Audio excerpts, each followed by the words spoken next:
Hello everyone, Xeno What If here. Bring in part 5 of What If Jackie Chan was in W.I.T.C.H.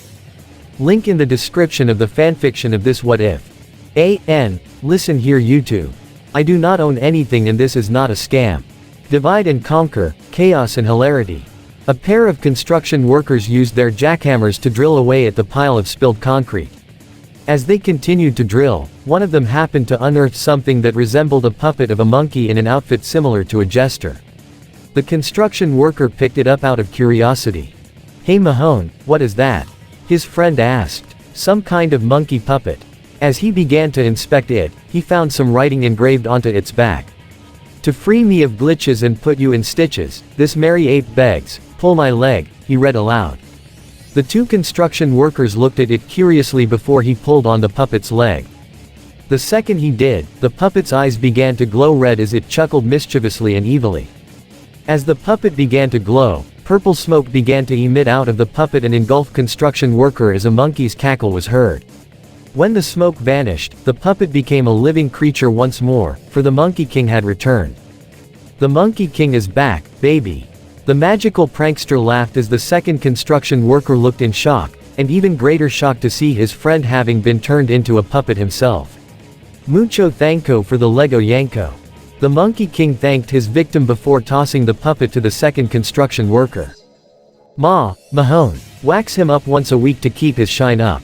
The Monkey King handed him a thing of wax before taking a downed jackhammer, which he spun briefly before using it on a pile of cement to make tiny identical statues of Jackie and Jade. "Now tell me, man to mandrill, know where I can find these two?" he asked the construction worker. "Who are they?" The Monkey King gave an angry chirp as he answered. "They are the ones who chucked me back to Woodville and tried to cement my face. The Maharaja of Monkey shines. But the last laugh will be on them." He took out a large mallet and smashed the statues. "'Cause it's payback time." Meridian, Phobos cast. The Dark Prince sat on his throne as usual as Cedric, in his human form, and Daolan Wang reported to him. "You still have no information of my sister's identity?" Phobos questioned. "No, my prince," Wang replied. "It has proven more difficult than expected." Phobos' eyes narrowed. "Now that we know Chan and the Guardians have Earth's forces to aid them, we cannot afford any mistakes. If they find her before we do, all is lost. In my guise as the bookseller, with the aid of the Shotokan, I can locate and remove each of them one at a time." Cedric proposed. "I feel you underestimate Chan and his allies, even the elderly Kai wizard was more of a challenge than I could have anticipated," Phobos stated. "But perhaps there is a way we can apply the divide and conquer strategy," Wang said. "We can find a way to separate and isolate them before the girls can transform into their guardian form. If we take the heart of Kandrakar, not even Chan will be able to stop us." An intrigued look fell on Phobos' face. "An interesting strategy. Do it and bring me the heart." "Yes, Prince Phobos." Wang and Cedric both bowed to him. Earth, Sheffield Institute. Our own Mount Heatherfield. The teacher in the classroom began to explain to the students present. "Site of this weekend's ski trip, sits atop a volcano that's been dormant for years, and years, and years." As the teacher continued to talk, Matt glanced in Will's direction. When she looked back, he looked away to try and hide the blush on his cheeks. "I think Matt likes me," Will whispered to Jade who sat next to her. "What makes you think that?" Jade whispered back. "He's not looking at me," Will responded, causing Jade to look in confusion. Lunchtime rolled around as usual as Jade, Will, Cornelia, Haylin, Terani, Irma, and even Elion and Alchemy at lunch at the same table together. "Ooh, I so can't wait for this weekend's ski trip." Haylin beamed excitedly. "It's gonna be so fun." "I know," Alchemy agreed. "I hear the food at the ski chalet is even better than this." Terani's eyelids lowered. "Guys, the table we're eating off of is better than this. That's why I bring a packed lunch." Jade smirked as she pulled out a sandwich and took a bite. Ham and Parmesan cheese. Way to rub it in."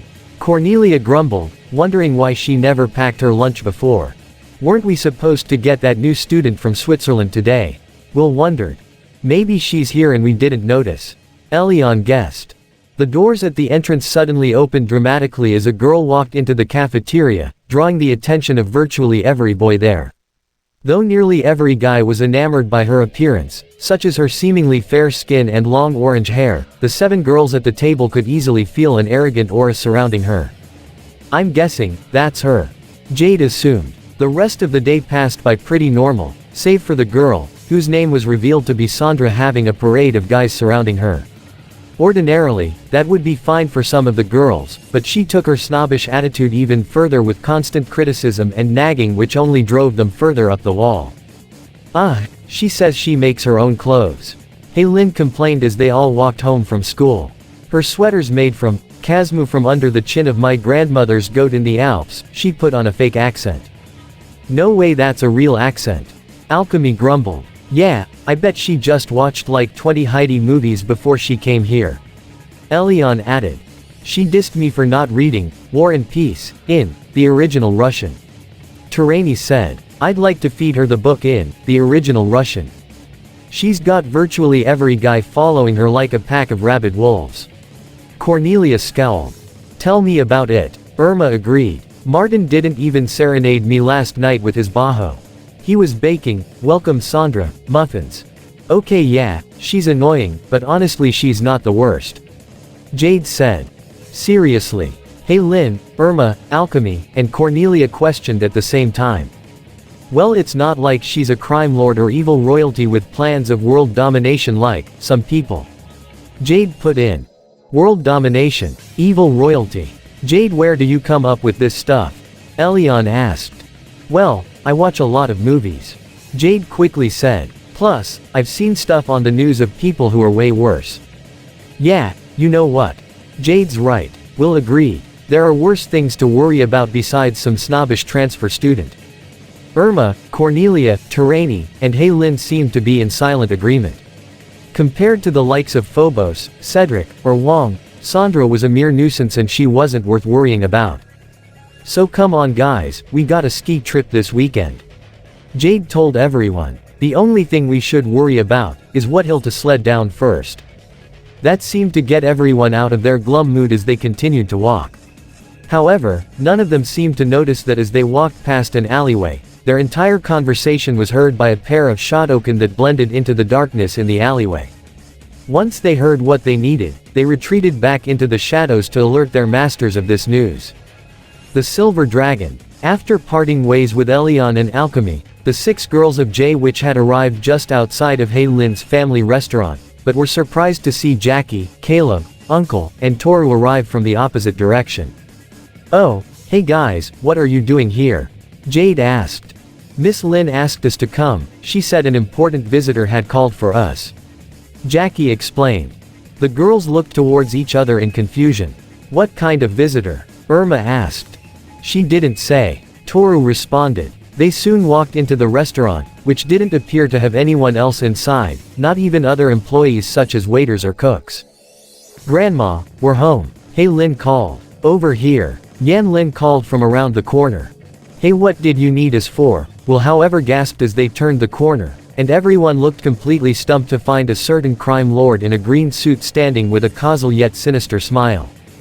Good afternoon. Valmont greeted. Immediately everyone was put on the defensive as Jackie, Caleb, and Toru stood protectively in front of the girls and Uncle with their fists raised. Even Lynn and Jade made martial arts stances as Will took out the heart of Kandrakar ready to say the magic words. Easy, easy, I have come unarmed. Valmont raised his hands to show that he had no weapon of any kind. What do you want, Valmont? Jackie demanded. And how did you manage to find this place? Uncle questioned as well. Despite my current predicament, I still have my resources, and it wasn't all that difficult. Valmont answered. Grandma, why the heck did you let this guy in here? Lynn questioned her grandmother. Lynn, trust me. Yan Lin assured her granddaughter. I am not here to seek any trouble, I assure you. Valmont said with a straightforward face. That's a first. Jade scoffed as Toru growled with a nod in agreement. To the contrary, I have come with a proposition. Valmont began. As I've said, I have my resources and I have managed to catch wind of your little quest. You are looking for a particular individual whose identity has remained a secret, correct? Do you know who we're looking for? Terani asked skeptically. No, but I imagine they must be of great importance as the likes of an anthropomorphic snake and a dark wizard are also searching for them. Valmont responded, only to be grabbed by Caleb and pulled by the collar closer towards the young rebel's face. And how can we trust that you're not working for them? Caleb questioned. Valmont maintained a straight face as he causally removed Caleb's hand from his collar. I have no further desire to align myself with the forces of darkness. I've had more than my fair share of trouble just with that blasted fire demon. Unlike the monstrosities that you are all currently fighting, I have no desire for world destruction. I'm a businessman, and all this magical and end of the world nonsense is bad for business.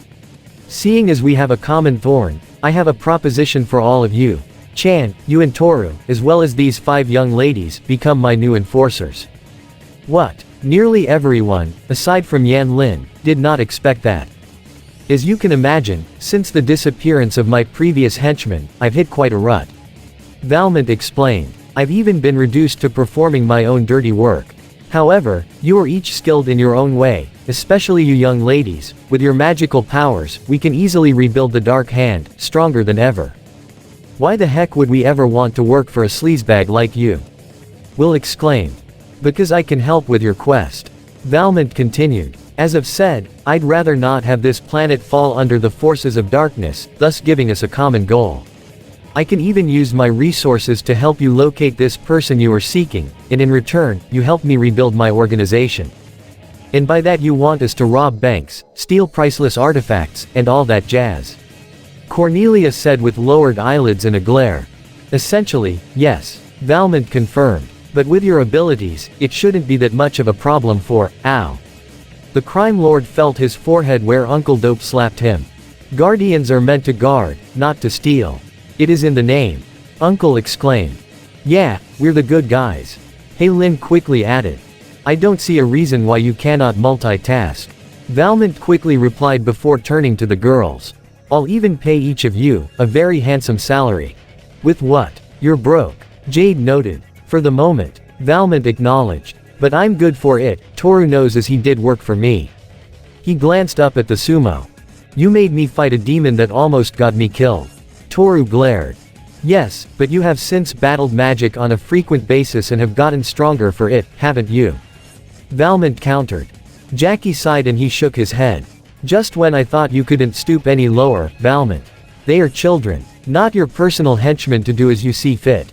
Give us a reason why we'd even think about working for you. Terani quickly added. Because you wouldn't want these falling in the wrong hands, would you? Valmont reached into his coat to pull out a large envelope which he opened on a table to show something that caught all of them, especially the girls of which, by surprise, so much so they gasped. They were photos. Photos of them. Valmont had pictures of Will, Irma, Terani, Cornelia, and Hei Lin, each of them in their human and guardian forms, as well as pictures of each of their homes and addresses. Some even showed pictures of their parents as well. Wait, you've been following us. Will exclaimed, as she and most of her friends felt extremely violated by this. Stalker much? Irma questioned. If you come and work for me, I'll not only help you with your quests, I'll even provide you each with a handsome salary that'll keep you all wealthy for years to come. Valmont proposed. If not, well, I can think of some very powerful, yet very dangerous, individuals who could find this information to be useful. He said with an evil smirk. If you ask me, I'm making you a very generous offer. Will, Cornelia, Irma, Hei Lin, and Terani looked more than a little nervous as Valmont had proof in his hands of not only their identities as guardians, but their homes as well. Jackie, Jade, Toru, and Uncle however looked at Valmont with contempt. While he has blackmailed before, this was still low, even for him. Caleb looked ready to beat him up with nothing more than his fists. Yan Lin had already beaten him to it. Let me see if I understand you correctly, Mr. Valmont. Yan Lin began. You believe these 5 girls, these 5 teenage, rebellious, and headstrong girls possess powerful magical abilities, the likes of which can defeat even of the most vile of monsters, who are currently being trained by men that you know have defeated demons with nothing more than simple spells and their bare hands, and your response is to blackmail these people.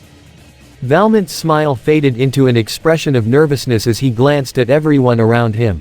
All of them glared as Will had her hands firmly on the heart of Kandrakar while Jackie crossed his arms and even Toru cracked his enormous knuckles for emphasis. Good luck with that, Yan Lin told him with a smile. Realizing he had essentially walked into the lion's den, Valmont tried to keep a straightforward face as he knew he had to get out as fast as possible. Right, well you can keep these. He handed Jackie the envelope of all the photos he'd taken. Thank you for your time. I'll be on my way. He walked well past the group and out the door. Once he was outside the building, they saw him running as fast he could through the window. In just a few seconds, virtually everyone, save for Uncle, laughed at what had just played out in front of them. Grandma, you are awesome. Hei Lin exclaimed. I try. Yan Lin shrugged. Did you see him run out like that? Cornelia chuckled.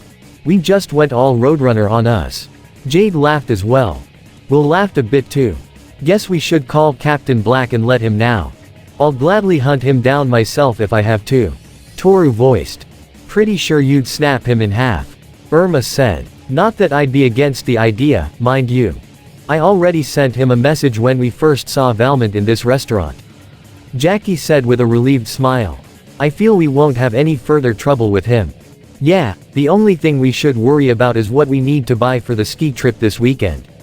Terani said. A ski trip? Caleb questioned. Your guardian's working to battle evil, and you're worried about something like a ski trip. Rebel Boy is correct. Waste of time. Uncle agreed. It's a little something called fun. Irma said. Yeah, as much as I love fighting the forces of darkness, nothing wrong with taking a break every now and then. Cornelia agreed. Don't be too hard on them guys. Jade said. Fun is a foreign language to these two. She cracked. Hey, I know what fun is. Caleb exclaimed. I have it all the time. Speaking of which, we need an extra chaperone for the trip. Will said as she turned to Jackie. So, if you're not busy. Jackie smiled. Of course, I'll come. I believe you girls are all due for a break as well. Hei Lin and Jade wasted no time in hugging him. Thanks, so much Uncle Jackie. Jade exclaimed. Oh, this is gonna be so fun. Hei Lin exclaimed. Toru, you wanna come too? Toru smiled and chuckled. Thank you, but I don't think skis would do well for me. He gestured to his large body, causing the 6 girls to laugh at his joke.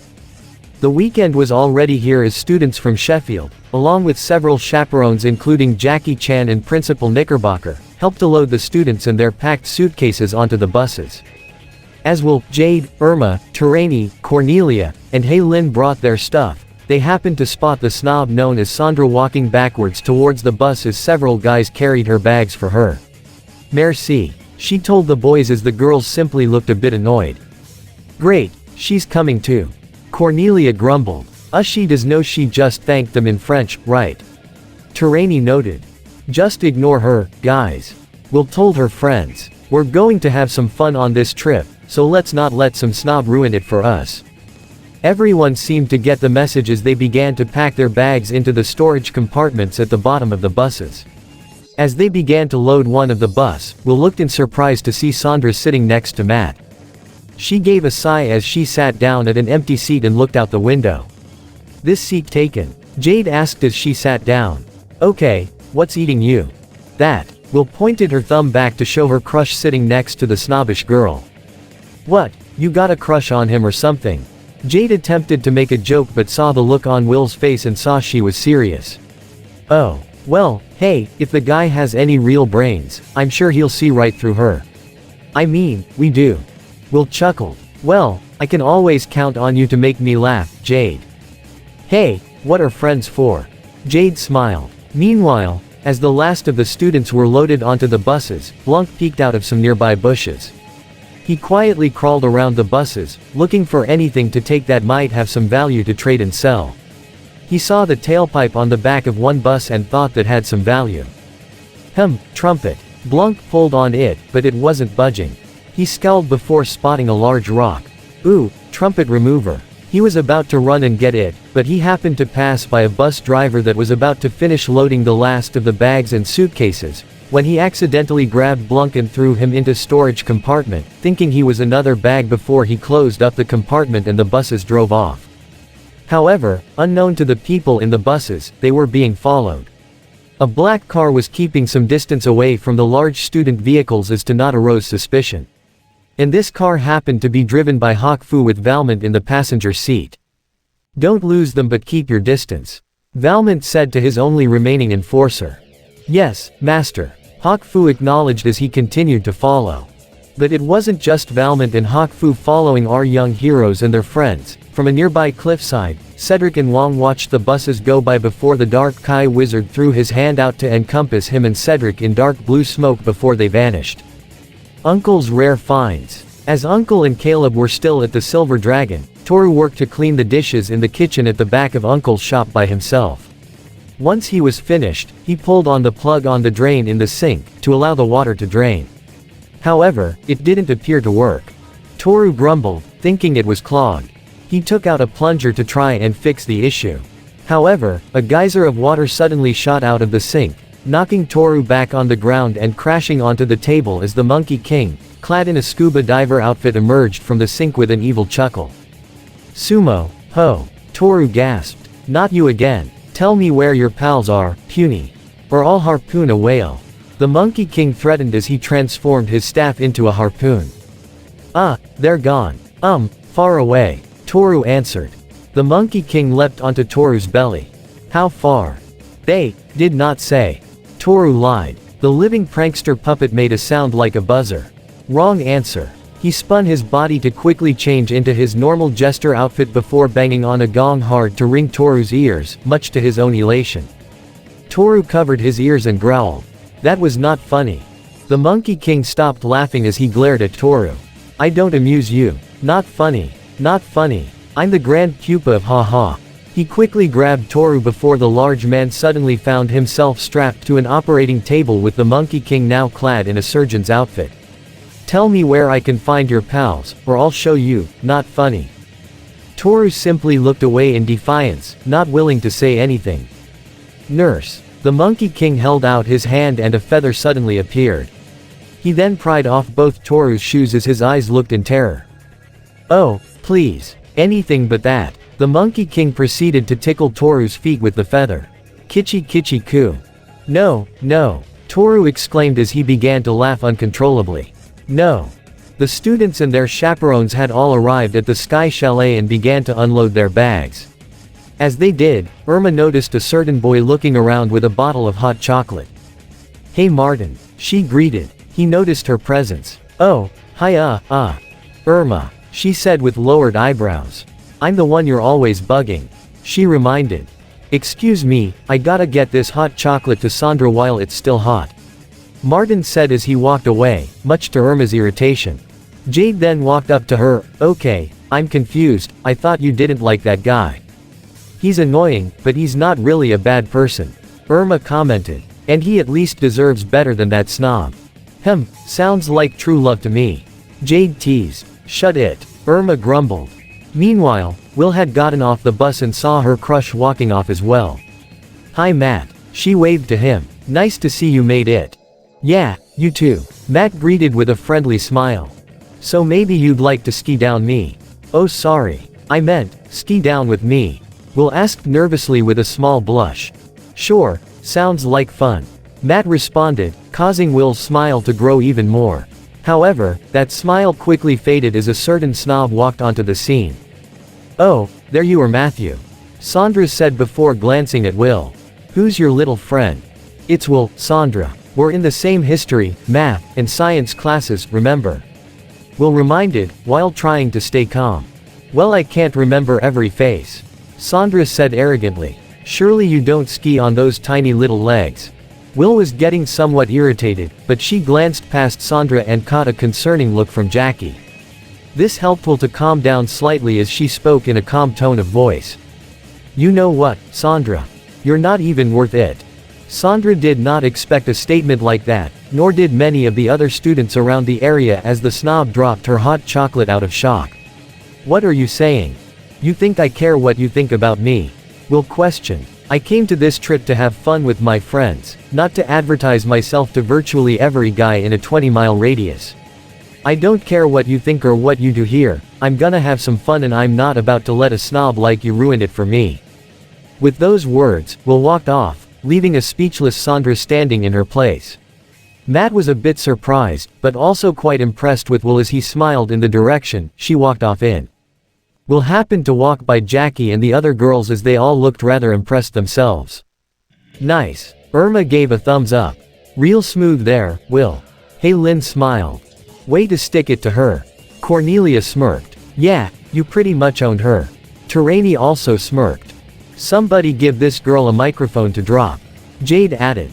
Thanks guys. Will smiled. Well Will, I have to say, I'm quite proud with how well you handled that. Jackie nodded in approval. Yeah well, compared to the forces of darkness, she's pretty minor league. Will commented. Now come on, who wants to get this ski trip started? Jade excitedly exclaimed as the girls all cheered, while Jackie simply smiled. However, no one appeared to notice that as the last of the bags were unloaded off one of the bus's storage compartments, Blanc scurried out before accidentally stumbling off the ledge and falling into a pile of snow. Remember children. Mrs. Knickerbocker began to instruct several students on a snowy hill. Stay on the north side of the mountain. Well away from Dead Man's Trail. Gain way. Hey Lynn screamed as she lost control and looked as though she was about to ski right into Knickerbocker and the other students, but Jackie was quick to jump from one side and flip in the air and grab Hey Lynn's shirt, pulling her up and off her crash course and into a safer spot. Hey Lynn breathed a huge sigh of relief. Thanks Jackie. You're welcome, but you may want to start off on the smaller slopes. Jackie advised. Booyah! Jade exclaimed as she skid past them with little trouble and down the hill. Wahoo! She even skid past a downed Terani and Irma. I really admire Jade, Terani observed. She doesn't care about boys, or what people think of her. They also saw Jade wipe out and land in a pile of snow. Or if she ever walks again. Meanwhile, Valmont and Hawk Fu continued to watch over all of them from a nearby ledge with a pair of binoculars. We should attack now, while their guard is down. Hawk Fu stated. No. Valmont shook his head. While our young Will has that crystal, they can transform at any moment. We must wait for an ideal opportunity. They may not have taken my offer to join me, but they will soon learn that they should not have underestimated me. Later that night, Jackie sat in his own room as he drank some warm tea, when he heard a knock on his door. Come in. Jade walked into the room. Hey Uncle Jackie, you wouldn't happen to have an extra sweater, scarf, and gloves, would you? Jade had led Jackie outside to where she had found Blanc. They had given him some extra warm clothes to help the poor pasling stay warm. Need, Coco, Blanc shivered. Here you go. Jade handed him a bottle of hot chocolate, which Blanc didn't hesitate to grab. Why are you even here, Blanc? Jackie asked. Blanc don't know. The pasling rolled his eyes in exhaustion. Blanc only looking for things to trade. Blanc end up in moving box and bam. Blanc here. Should we bring him inside? Jade asked her uncle. I'd rather not run the risk of anyone else seeing him and starting a panic. Jackie answered. These clothes and hot chocolate should hold him over for the time being. The two Chans looked in surprise to see a car pulling up to the lodge as Yan Lin got out of the driver's seat as Uncle did the passenger seat. Uncle. Miss Lin. What are you doing here? Jackie asked. He made me drive up to prove a silly point. Yan Lin pointed to Caleb as he got out of the backseat of the car. I'm no fun, huh? Well just tell that to my skis. Caleb brandishes a pair of old wooden skis that looked as if they belonged in an old museum. You're kidding, right? Jade scoffed. Those things look like the deck plates on the Titanic. But why did you bring Uncle? Jackie asked Yan Lin. I figured Jin could use a break. Yan Lin answered as they all began to walk back towards the lodge. Waste of time. Uncle brushed off. Uncle too old to ski down mountains. Oh, loosen up Uncle, you could actually learn to have some fun for once. Jade cracked as they walked inside. Blanc meanwhile watched them enter the lodge and was about to follow them in when a pair of hands emerged from the shadows around him to grab the pasling and pull him into the darkness. The next day, Cornelia, Jade, and Irma were with Caleb at the top of a ski slope as the young rebel leader put on the wooden skis that Yan Lin gave him. Alright, ready to have fun. He adjusted his sunglasses. $10 says he wipes out in less than 2 minutes. Jade cracked to the other two girls. Caleb went down the slope, and true to Jade's word, He had not only lost control, but the wooden skis fell apart and he wiped out hard on the snow face first. Told ya. Jade smirked with Irma as Cornelia felt a tad bit embarrassed for him. Those skis certainly held up better than I thought. Irma commented. A guy rode up on a snowboard next to the downed Caleb. Whoa, dude, skis are for losers. You want this? He put an extra snowboard down next to Caleb as he continued to ride down the mountain. Caleb got up with a smile as he took the snowboard. Huh, a mummer board. He stated as Jade, Cornelia, and Irma skied down closer toward him. You guys didn't tell me it's like mum boarding. Apparently, mum boarding was just like snowboarding because Caleb rode it like a champ down the slope. He even rode off a ledge and flipped in the air 3 times before landing smoothly and riding down the slope with a confident smile and hands in his pockets. Needless to say, all 3 girls were beyond surprised. Whoa, okay, I gotta admit, that's pretty cool. Jade commented. Yep, we've underestimated Rebel Boy. Irma agreed. Cornelia meanwhile couldn't take her eyes off Caleb as she continued to watch him. He honestly looked really cool, and before she knew it, a dreamy smile formed on her face. Jade and Irma both noticed the expression on their blonde friend's face as they exchanged knowing smirks. Meanwhile, in a nearby cave, Blanc was thrown on the ground as both Daolon Wong and Cedric loomed over him. Hi, looking good, Blanc greeted nervously. This is not the first time we've seen you with Chan and the Guardians, Passling. Wong kneeled to his level. You must be rather close to them. Cedric loomed over as well. You will tell us everything you know about them, particularly the one with red hair. Blanc chuckled nervously. Cedric and Wong mean Ethel. Sorry, she in Denmark. Love cheese. Blanc was about to walk away, but found his way barred by a pair of Shotokan that emerged from the shadows as Cedric roared, indicating he was not amused. Wong glanced at the Shotokan minions. Find them, their exact locations. The Shotokan nodded as they disappeared into the shadows. Wong chuckled. We are on a mountain after all, accidents are bound to happen all the time in a place like this. Will tried to steady herself as Matt helped her to stand on her skis. Okay, you gotta keep your balance. He tried to instruct her. Shape the skis like a pizza if you want to slow down. Okay, yeah, I think I got it. Though she blushed a bit as he held her by the shoulders. Oh, why are you helping that little girl, Matthew? Both of them glanced at Sandra as she tried to show off some of her long hair. Wouldn't you prefer to ski down with a real woman? Will glared in her direction but tried to ignore her. No thanks, I think I'm good. Matt said as he got ready himself next to Will, much to Sandra's shock as the two proceeded to ski down the slope. Meanwhile, Jackie, Yan Lin, and Hei Lin were near Uncle at the top of a smaller and less steep slope trying to persuade the elderly man to join them. Oh, come on Uncle. We're at the baby slopes right now. Hei Lin moaned. Does Uncle look like Olympic skier to you? I am too old to slide down mountains. Jackie sighed as he put a hand on Hei Lin's shoulder. Uncle is incredibly stubborn, I feel he is fine where he is. Let him be. As for me, Yan Lin smirked as she put on a pair of sunglasses. It's time for me to carve some powder. She wasted on time in skiing down the slope.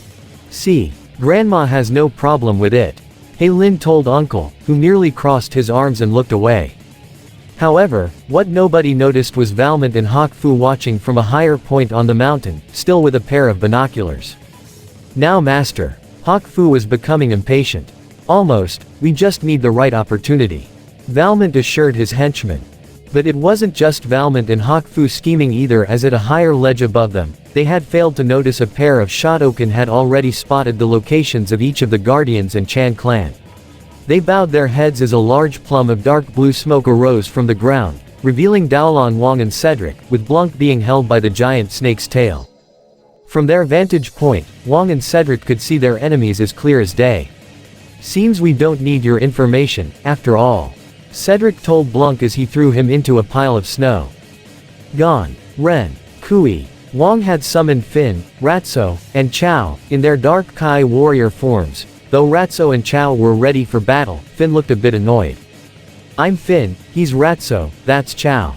Would it kill you guys to learn our names? Fin questioned irritably. Enough with your squabbles. Prepare for battle. Daolan Wang told his warriors as he used his scepter to cast a powerful spell of dark magic at the snow around the top of the mountain, causing the entire area to shake and quake as the snow began to fall in the form of a large avalanche. Though the avalanche passed by the 5 of them, it caught Valmont and Hawk Fu by complete surprise as they were swept up in it and pulled down the mountain as the avalanche began to grow in size and force as it continued to fall. This caught the attention of all the people at the slope as they began to scream in panic once they saw the massive avalanche. Back. Everybody back. Mrs. Knickerbocker got all her students out of the way as the avalanche rolled past them. However, our heroes were not so lucky as Jade, Caleb, Terani, Cornelia, and Irma were among the first to be swept up in it, followed by Jackie, Heilin, Uncle, and Yan Lin, with Uncle shouting, "Aya!" Once it hit, even Will got separated from Matt at some point as she was caught in it as well and screamed as the avalanche pulled everyone down the mountain. After what seemed like an eternity, which was really about 3 minutes, Jackie's hand popped out of a mound of snow as he pulled himself out and looked around as he rubbed the back of his neck when he heard a moan nearby.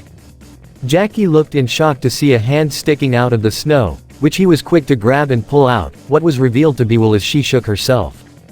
"Will, are you okay?" he asked urgently as she tried to regain her senses. "Yeah, what the heck just happened?" Will questioned. "An avalanche. We should find the others quickly," Jackie said as they were about to walk away, but Will gasped as she saw shadows from some nearby trees moving toward them. Jackie. She nervously pointed her finger toward the moving shadows, which Jackie also saw as he gasped to see 10 Shotokan appear in front of them. "The Shotokan," Jackie exclaimed. Will gulped. "Why do I have a feeling that avalanche wasn't an accident? That may not have been an accident," a third voice said as a massive anvil was suddenly dropped on the Shotokan, destroying them, much to Will and Jackie's surprise as they glanced up to see the Monkey King descending from the sky on a parachute. "But that was..." He laughed as he landed on the anvil's surface. Jackie was beyond surprised as he recognized the Monkey King instantly, while Will just looked stupefied. Is that a monkey?" "Not just any. That is the Monkey King," Jackie stated. "That's right, baby." He spun himself to quickly change into a suit and hairstyle identical to Elvis, complete with a guitar. "The king is back." He strung his guitar. Thank you very much." "Wait, Monkey King?" Will questioned. "As in that evil puppet guy that turned you into a puppet? I thought Jade said he was buried in concrete or something. He must have escaped," Jackie assumed. "Yup." The Monkey King confirmed as he was in his normal attire with a stage hook as he quickly pulled Will in closer toward him. "Chan, who's this pretty little redhead you got here? Get off me." Will tried to pull herself away, but Jackie was already on it as he stood protectively in front of her to face the Monkey King directly. "How did you even know where we were?" Jackie questioned. "Let's just say, someone you know, ratted you out." Meanwhile, Toru was in a massive rat costume, running on his hands and legs on a hamster wheel on the roof of Uncle's Rare Finds. "Stop, please, make it stop," Toru exclaimed as he sweated up a storm. And you went to all the trouble to see us, why?" Jackie questioned. "Let's see, maybe, a little something I'd like to call revenge." The Monkey King quickly donned a sci-fi space suit and pointed 2 massive sci-fi blasters at the pair. "So, would this qualify as a bad day?" Will asked nervously. "Yes," Jackie confirmed in an equally nervous tone. Meanwhile, in an area surrounded by pine trees, Heilin was helping to pull her grandmother out of a pile of snow as Jade did the same for Uncle. "Grandma, are you okay?" Heilin asked urgently. "I am fine," Yan Lin assured. "Man, talk about a snow day," Jade commented. "This was not a natural occurrence," Yan Lin said. "I fear this avalanche was caused on purpose." Her instincts proved to be true as the giant form of Cedric emerged from the ground with a roar, gazing down at the 4 individuals. "Cedric!" Jade and Heilin exclaimed at the same time. "Snake Man cause avalanche." Uncle glared at Cedric. "How did you know where to find us?" "I've been observing you all for quite some time," Cedric hissed. "And if there was a time to remove you all from my side, that time is now." Cedric's ranting was cut off however by a familiar yell as Hawk Fu flew through the air and landed a flying kick in Cedric's face to knock him back down as the black tiger landed on the ground gracefully. "Hawk Fu!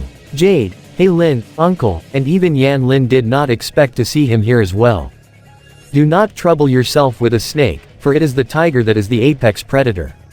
Hawk Fu glared at the four, but quickly jumped to avoid a tail lashing from Cedric before landing behind the group and faced Cedric. Warrior, this is none of your concern. Leave now. You will not interfere, Cedric warned. You are the one who is interfering, beast.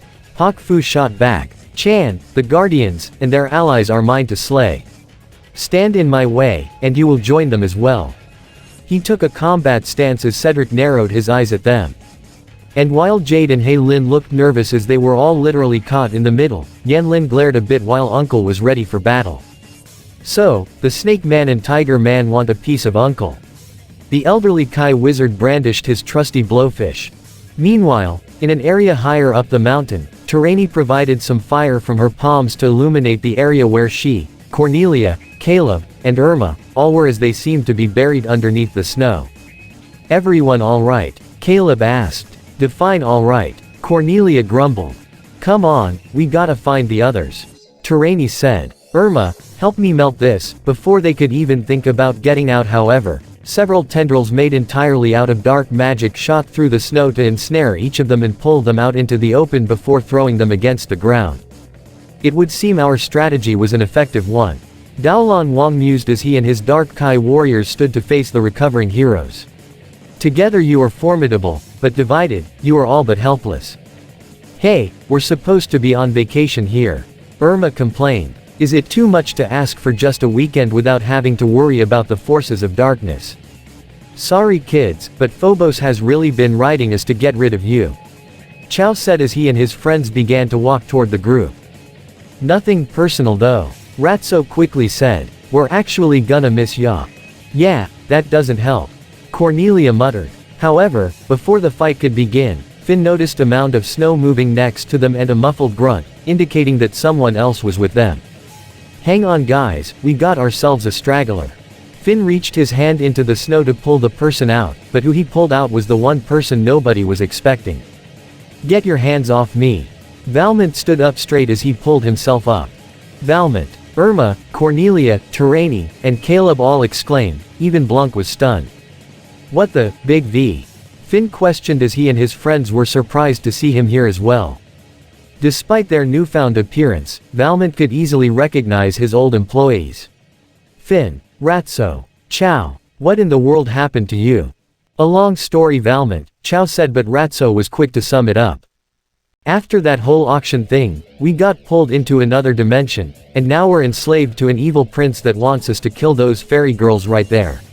Ratso pointed to the three guardians, as well as Caleb. Valmont could only drag his palm down his face. This is why we don't work with magic anymore. Seriously, are you still stalking us? Cornelia exclaimed as she and her friends were really getting sick of Valmont's face. You really need to get yourself a hobby. Terani advised. Enough, Wang shouted as he addressed his warriors. Forget that man, slay the guardians. He ordered as the Dark Hand trio brandished their weapons and went on the attack. Will took out the heart of Kandrakar as she stood next to Jackie. Guardians, the crystal was slapped out of her hands by the Monkey King as he was now clad in a Grim Reaper outfit, with his staff having turned into a scythe. Duh, bam, bam. Bum bu bum ba bum bu bum. The Monkey King hummed the Grim Reaper's theme song as he spun his scythe before swinging it down at the duo, forcing Will and Jackie to scatter. The Monkey King went straight for Jackie first, swinging his scythe at him, which Jackie was quick to avoid with several flips and back flips before jumping up a nearby pine tree, which the Monkey King cut down with his scythe like tissue paper, causing it to fall down with Jackie still hanging on. Will tried to grab the Monkey King from behind, but he flipped and grabbed her shoulders with his feet before flipping her over toward a tree just as he threw a pair of bolas from his robe to tie Will to the tree.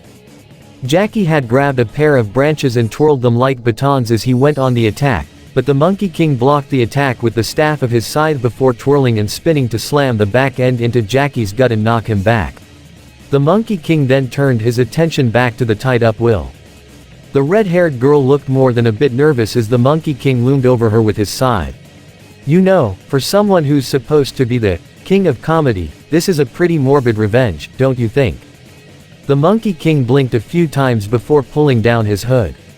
Sweet simpering simian. He threw away his entire Reaper's robe to reveal a Hawaiian shirt with a lei around his neck. You have a point. He put a lei around Will's neck and one around Jackie's before grabbing them both. We're gonna laugh it up at a luau. But we are on mountain at a ski chalet. Jackie put in.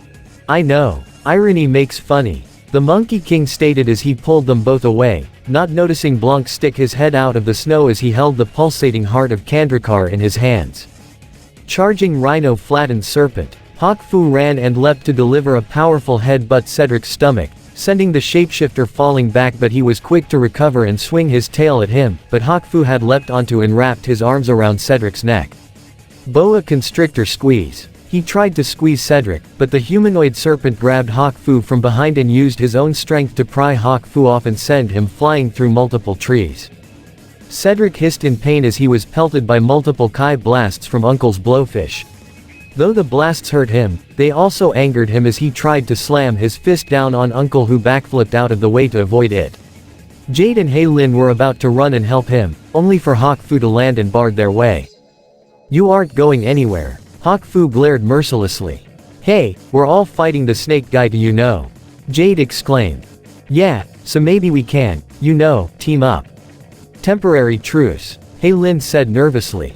No. Hawk Fu said simply. He was about to attack when a hand pinched his shoulder neck area from behind, causing him to fall unconscious face first, revealing Yan Lin. Didn't your mother ever teach you to respect young girls? She teased the unconscious black tiger. Whoa, Grandma, what was that? Some kind of fancy marital arts technique? Hei Lin asked as she and Jade looked quite amazed at how easily she incapacitated Hawk Fu. Nah, the Vulcan neck pinch. Yan Lin smiled. I leaned it formed Star Trek. Hei Lin was simply stunned while Jade smirked. Hei Lin, have I ever told you how awesome your grandma is? They turned their attention back to Uncle's fight against Cedric as he continued to leap and avoid every punch and tail swipe the massive shapeshifter lashed out at him, only for Uncle to jump completely over Cedric and pelt him more with Kai blasts. Cedric roared at the old man. You, insignificant wizard. You cannot stop me, Cedric exclaimed. I shall. Gain way. Everyone looked in shock to see an incoming snowball the size of an evergreen tree roll down the hill quickly, with the Monkey King running backwards on top of it as he cackled up a storm. Cedric could only look in shock just before the snow boulder hit him, and the unconscious Hawk Fu soon after before it rolled further down the mountain, taking the two all the way down the slope. What the? Jade questioned, but her eyes widened in shock as she saw the one responsible land dramatically in front of them. The Monkey King. As in that evil puppet you told us about? Hei Lin questioned. Sure doesn't look like a puppet. How did Monkey King know where to find us? Uncle questioned as he narrowed his eyes at the mischief maker. I tortured a pal of yours into telling me. The Monkey King then threw a large net which encompassed Jade, Hei Lin, Uncle, and Yan Lin, before he threw them all on a dog sled that came out of nowhere. And that is only gonna be the opening act to the hilarious payback gig I got in store for you. Now mush. He whipped the sled dogs as he took his prisoners up the mountain toward the top. Ratso slammed his hammer down onto the snowy ground in front of Cornelia and Caleb as they tried to separate. Ratso then went straight for the recovering Caleb as he swung his mallet at him, but Caleb was quick enough to avoid each of his hits before sweeping his feet to knock Ratso down. However, Ratso pulled back one foot and kicked Caleb down before getting back up and raising his hammer to crush him. Get off him. Cornelia leapt onto his back and tried to wrap her arms around his neck, but Ratso tried to shake her off and reach behind, leaving him open for Caleb to deliver a kick to his chest. Finn swung his bladed weapon towards Terani, who tried to duck and avoid it. As she ducked, she created a small fireball which she threw at Finn's feet to melt the snow, causing him to lose his footing and fall. Terani then tried to run and gain some distance, but Finn quickly got back up and threw his weapon at the ledge above her, causing a great deal amount of snow to fall down toward her, which she could barely avoid as she rolled out of the way. Irma found herself backed against a literal wall as Chow tried to swing his staff at her, but she ducked and crawled under his legs before running to get away, but Chow threw his staff out, which spun like a helicopter blade to hit her legs, causing her to trip and land face first in the snow. As she tried to pull herself up, Chow loomed over her with his staff. Hey, thirsty. Irma asked as she generated some water from the snow around her and threw it in Chao's face, disorienting him slightly, and giving her the opportunity to run away. Daolan Wang watched this with an annoyed sneer. Imbued with dark magic and transformed into powerful warriors, yet they cannot hope to defeat children. Wang was ready to blast them all with magic himself, but Valmont suddenly appeared and pulled him by the shoulder, causing him to miss his blast as he glared at the crime lord. "Fool, you shall suffer for your interference." "My interference?" Valmont questioned. "You transformed my enforcers into samurai zombies and reduced me to having to attempt to recruit teenagers into my syndicate." He grabbed Wang by his robe and pulled him close. "I demand you return Finn, Ratso, and Chao to me at once." In direct response, the Dark Kai wizard blasted Valmont and sent him crashing into a stone wall and was ready to blast him into oblivion. Why would Daolan Wang, most malevolent of Dark Kai masters, heed the demands of an insignificant pickpocket? Hey! Before Wang could even react, all three of the Dark Hand Trio's weapons were shot towards him and telekinetically pointed directly at his head as they glared at the wizard. "Ease up, sweaty. No one touches Big V with us around," Finn threatened. "At least Valmont bothered to learn our names," Chao added. "And he was, sometimes nice to us, unlike you, boss." Ratso glared at Wang. Wang's shocked look turned into one of rage. "I am not your boss." He used his own magic to make the weapons of his Dark Kai warriors vanish. "I am your master." He blasted them with his dark magic, causing all three Dark Kai enforcers to holler in pain. Meanwhile, Terani, Caleb, Cornelia, and Irma could only look in surprised expressions about what they just saw. Did Wang's warriors just threaten him?" Caleb asked, not expecting to see something like that happen. "Well, I mean, they did used to work for Valmont and Phobos did basically enslave them," Terani pointed out.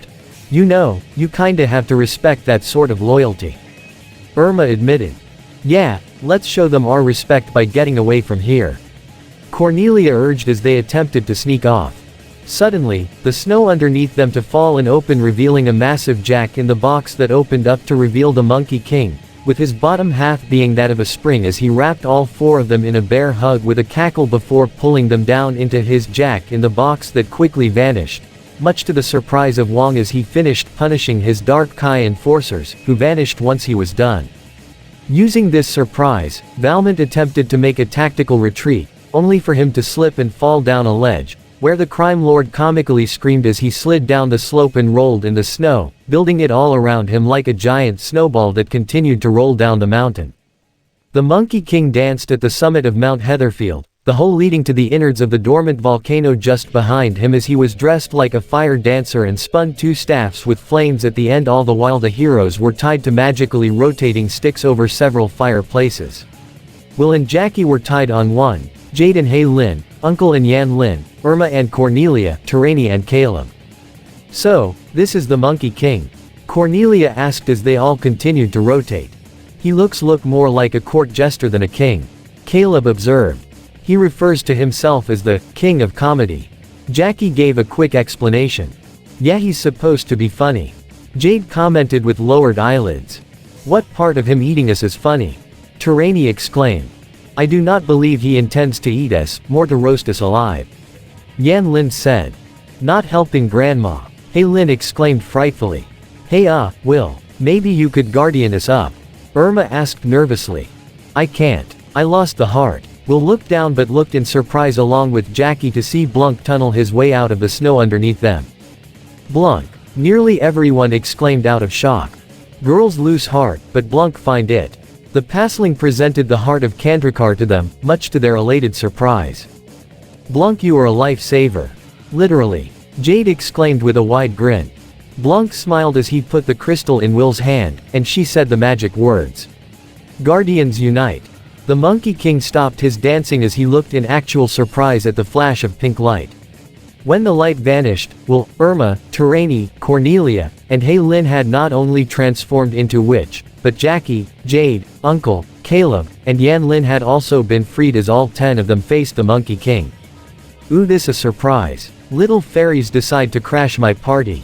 The Monkey King rubbed his palms together with an eager grin. "I've had enough monkey business for one day. Let's get him," Will exclaimed as they all charged in. Tyranny was the first to attack with a series of fireballs, but the Monkey King pulled out a fire extinguisher which he blasted out like a hose that not only extinguished Tyranny's attack, but also hit Tyranny in the air and sent her crashing into the ground. Suddenly, multiple vines shot out of the ground and entangled the Monkey King, courtesy of Cornelia. Somebody call a gardener. The Monkey King cracked as he pulled out a weed whacker and cut away at the vines before jumping at Cornelia and swing his weapon at her, which she ducked to avoid. As he tried to swing it down on her again, Caleb suddenly appeared and used a rock to smash the blades before trying to punch the Monkey King, but he flipped backwards while smacking his feet into Caleb's chin and sending him crashing into Cornelia. Irma flew above the Monkey King as she thrusted her hands together to create a large douse of water to try and hit the mischief maker, but he actually jumped on it and began to ride on it with a surfboard. Surf's up. He cracked as he used his own magic to redirect the water stream back up to Irma, which he rode on with his surfboard before slamming his board right into the face of the shocked Irma, sending her crashing towards Yan Lin. As the Monkey King landed, he was greeted with a flying punch from Will, but he backflipped in the air, and landed in a karate uniform as he brandished his staff and made a hand gesture to bring it on.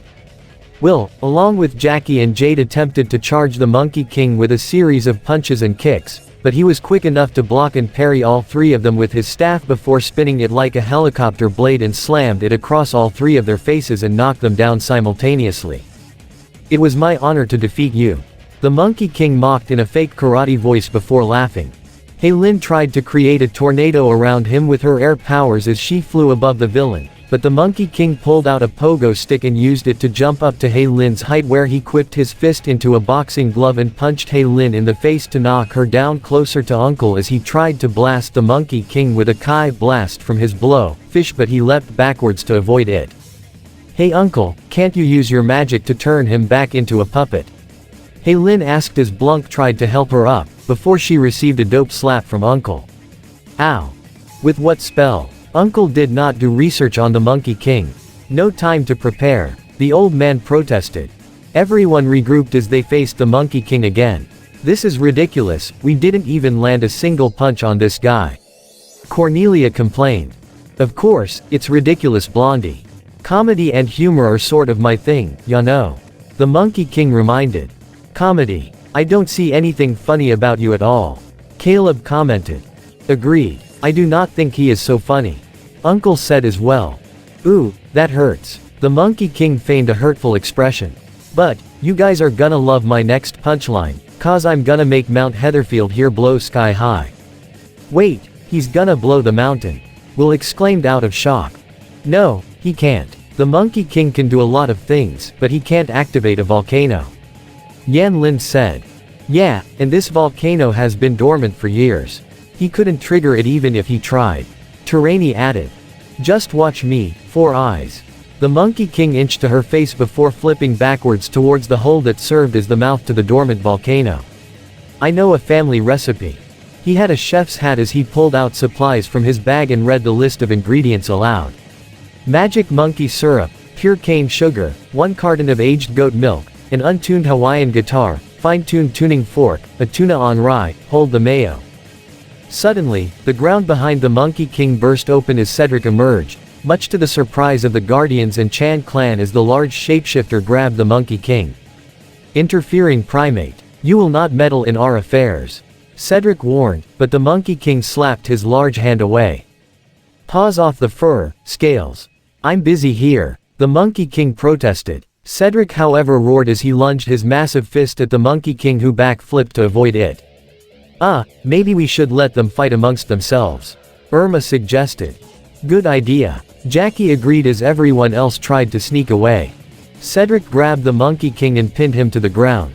"And to the winner," the Monkey King announced as he shoved a cream pie into Cedric's face, letting the Monkey King escape from his grip, but Cedric shook the cream off his face as he used his tail to grab the Monkey King by his foot and hang him upside down as they continued their struggle. Never thought I'd actually be rooting for Cedric of all people," Jade commented as they were about to get away. However, as the Guardians, Chan clan, and even Blanc, attempted to sneak away, Daolan Wang suddenly appeared in a plum of blue smoke in front of them. They didn't even get a chance to react as Wong used his magic to quickly ensnare all 11 of them and liquefy the ground underneath them, trapping them from the neck down, before the ground solidified. On second thought, go Monkey King. Jade's eyelids lowered. That actually caught Wong's attention.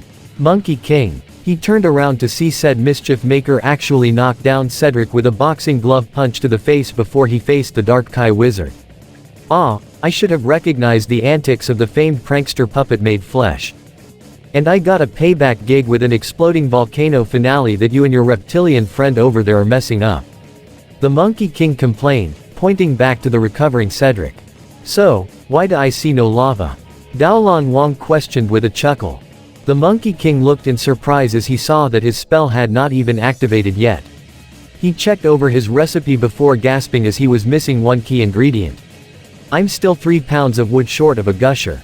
Then for your lousy spell making, you shall return to wood. Wong mocked as he cast his dark magic from his scepter to drain the life out of the Monkey King. Everybody's a critic. The Monkey King screamed before he was turned back into a puppet and fell to the ground, completely lifeless. Come on buddy, say something pal. Anything. One of the construction workers who dug up the Monkey King tried to move the puppet of his friend, but the spell had worn off and he had turned back to normal. Get your hand out of my shirt, Mac. Wong and Cedric looked down amusingly at the puppet. Now that the pest has been removed, it is time for. Cedric's ranting was cut off as the ground suddenly exploded.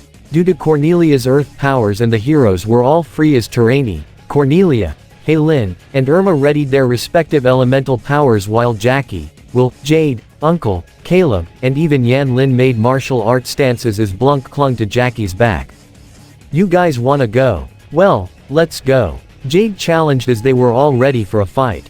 Cedric glared at the heroes with Daolan Wong, but the humanoid serpent's eye drew towards the Monkey King puppet as he sneered evilly. Wong, what was it the Monkey King needed to finish his spell, again? 3 pounds of wood. But what? Wong glanced at the puppet himself as he smirked evilly as well. Cedric batted his tail to knock the puppet directly into the mouth of the volcano, where it fell to meet the lava that was already built up by the Monkey King's previous ingredients. The second it made contact, the doll began to glow, and the lava began to quickly boil as the ground began to shake.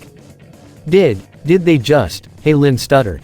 Activate the volcano? I'm pretty sure they did. Terraini answered in a meek tone. Goodbye Guardians, Jackie Chan, we shall not meet again. Cedric sneered as Wong used his magic to teleport himself and Cedric away from the area as the ground shook up even more. Everybody in the air, now! Jackie exclaimed as Will grabbed onto Jackie and took to the skies with Blunk clinging to him. Heilin grabbed her grandmother, Irma grabbed Jade, Cornelia took Caleb, and Terraini took Uncle just as the mouth exploded and sent a stream of lava straight into the air, higher than the Guardians could fly over in time with their passengers. Hot cha! Uncle exclaimed as everyone else screamed before the wave of lava engulfed them and everything else within a small radius. But the lava suddenly stopped and didn't even make it 5 feet down the mountain. Nor was it even boiling hot as everyone stuck their heads out of the lava, and they were completely fine. Cha is not so hot. Uncle said in confusion. Shouldn't we be burnt alive or something? Caleb questioned. This lava isn't even hot. Everyone was beyond confused, even as Blunk chewed some of the lava in his mouth and smiled. Ooh, lava tastes good. Probably because it isn't lava at all. Yan Lin said. Heilin was among the first to pick up a piece and plop into her mouth out of curiosity before her eyes widened and she smiled. Hey, it's cherry gelatin. Irma tried some herself. I'll be danged, it is. Terraini gave a huge sigh as she fell back. I'm not even gonna try to think about the logic in this. Or rather, the lack of thereof. I'm just glad we're not burnt alive. Cornelia muttered. But this stuff is gonna be a pain to get out of my hair. She tried to pull the sticky substance out of her hair. Okay, I gotta admit, this was actually pretty funny. Will snickered. Yeah, mostly cause the bad guy's plan backfired. Jade snickered as well as she and Will exchanged a high five. Jackie smiled as he noticed the Monkey King puppet incased in the gelatin right next to him. It looks like the last laugh is on the Monkey King. Later that evening, all the students met up at the lodge where everyone was staying as Mrs. Knickerbocker did a head count, All students and chaperones were accounted for and unharmed, save for Sandra, who appeared to have sprained her leg slightly in the avalanche. A few guys tried to help her injured leg up on the coach.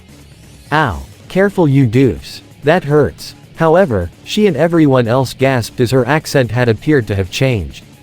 She no longer carried the fake Swedish voice but sounded like a typical girl from the States.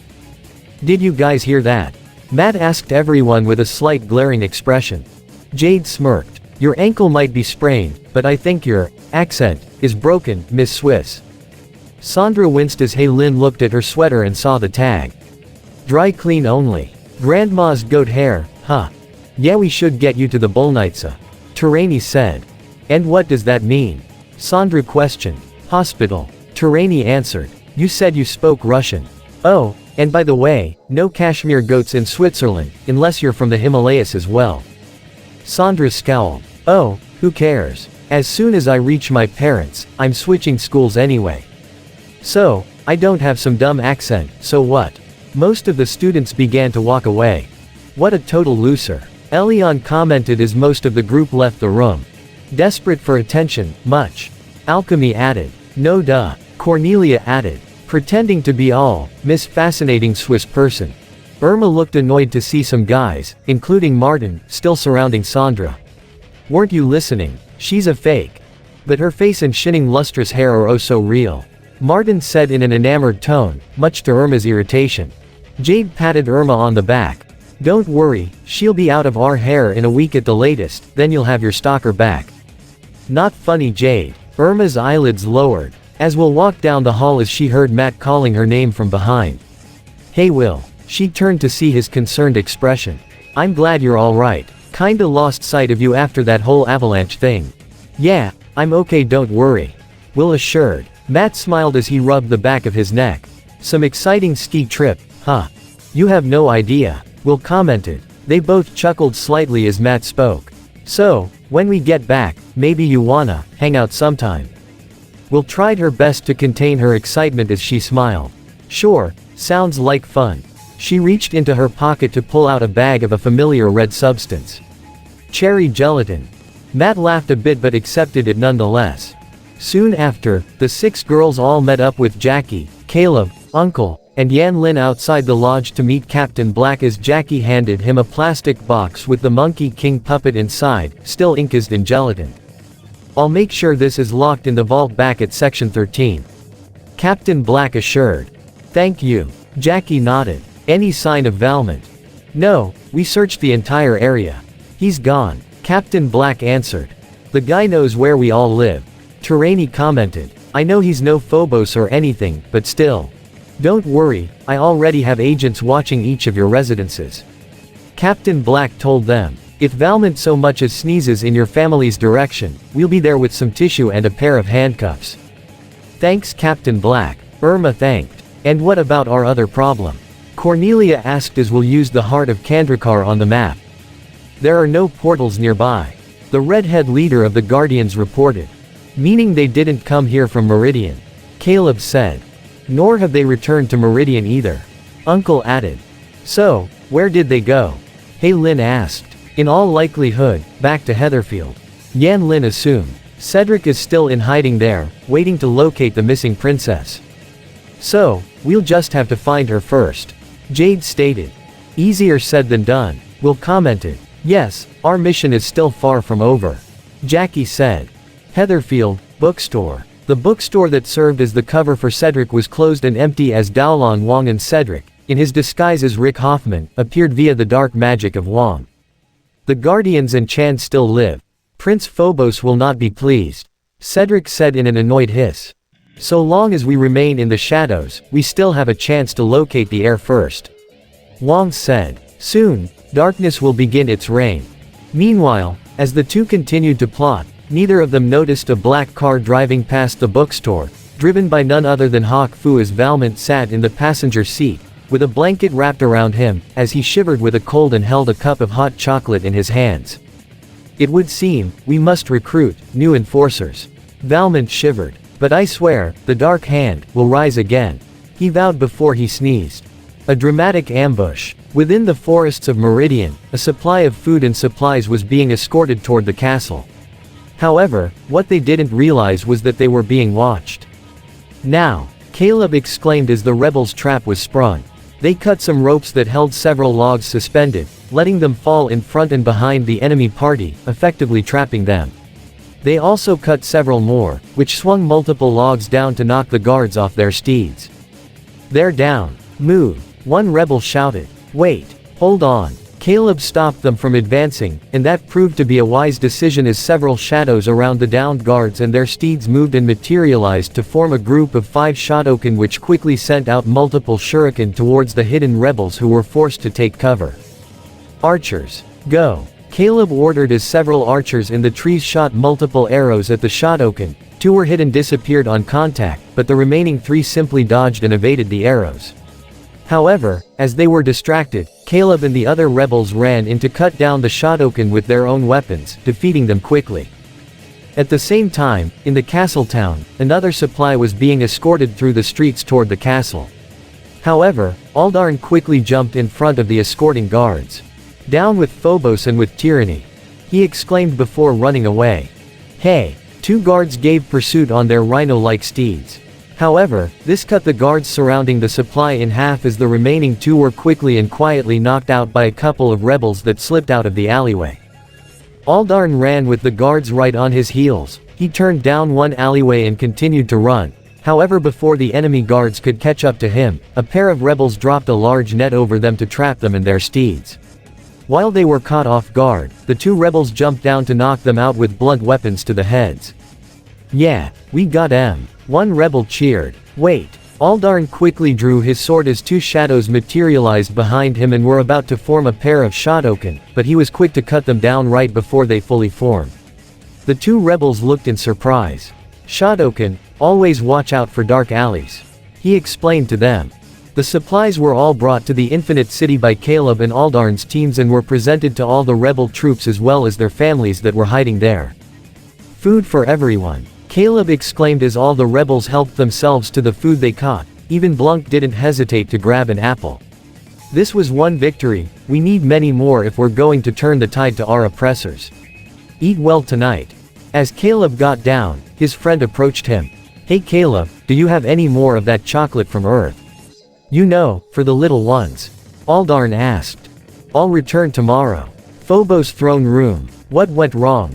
Phobos growled as Daolon Wong and Cedric reported to him of the ambushes. "They knew our routes," Cedric informed. "They were even aware of the Shotokan escorts. And here I thought those minions of darkness were stronger." Phobos narrowed his eyes towards Wong. "The Shotokan are indeed skilled fighters.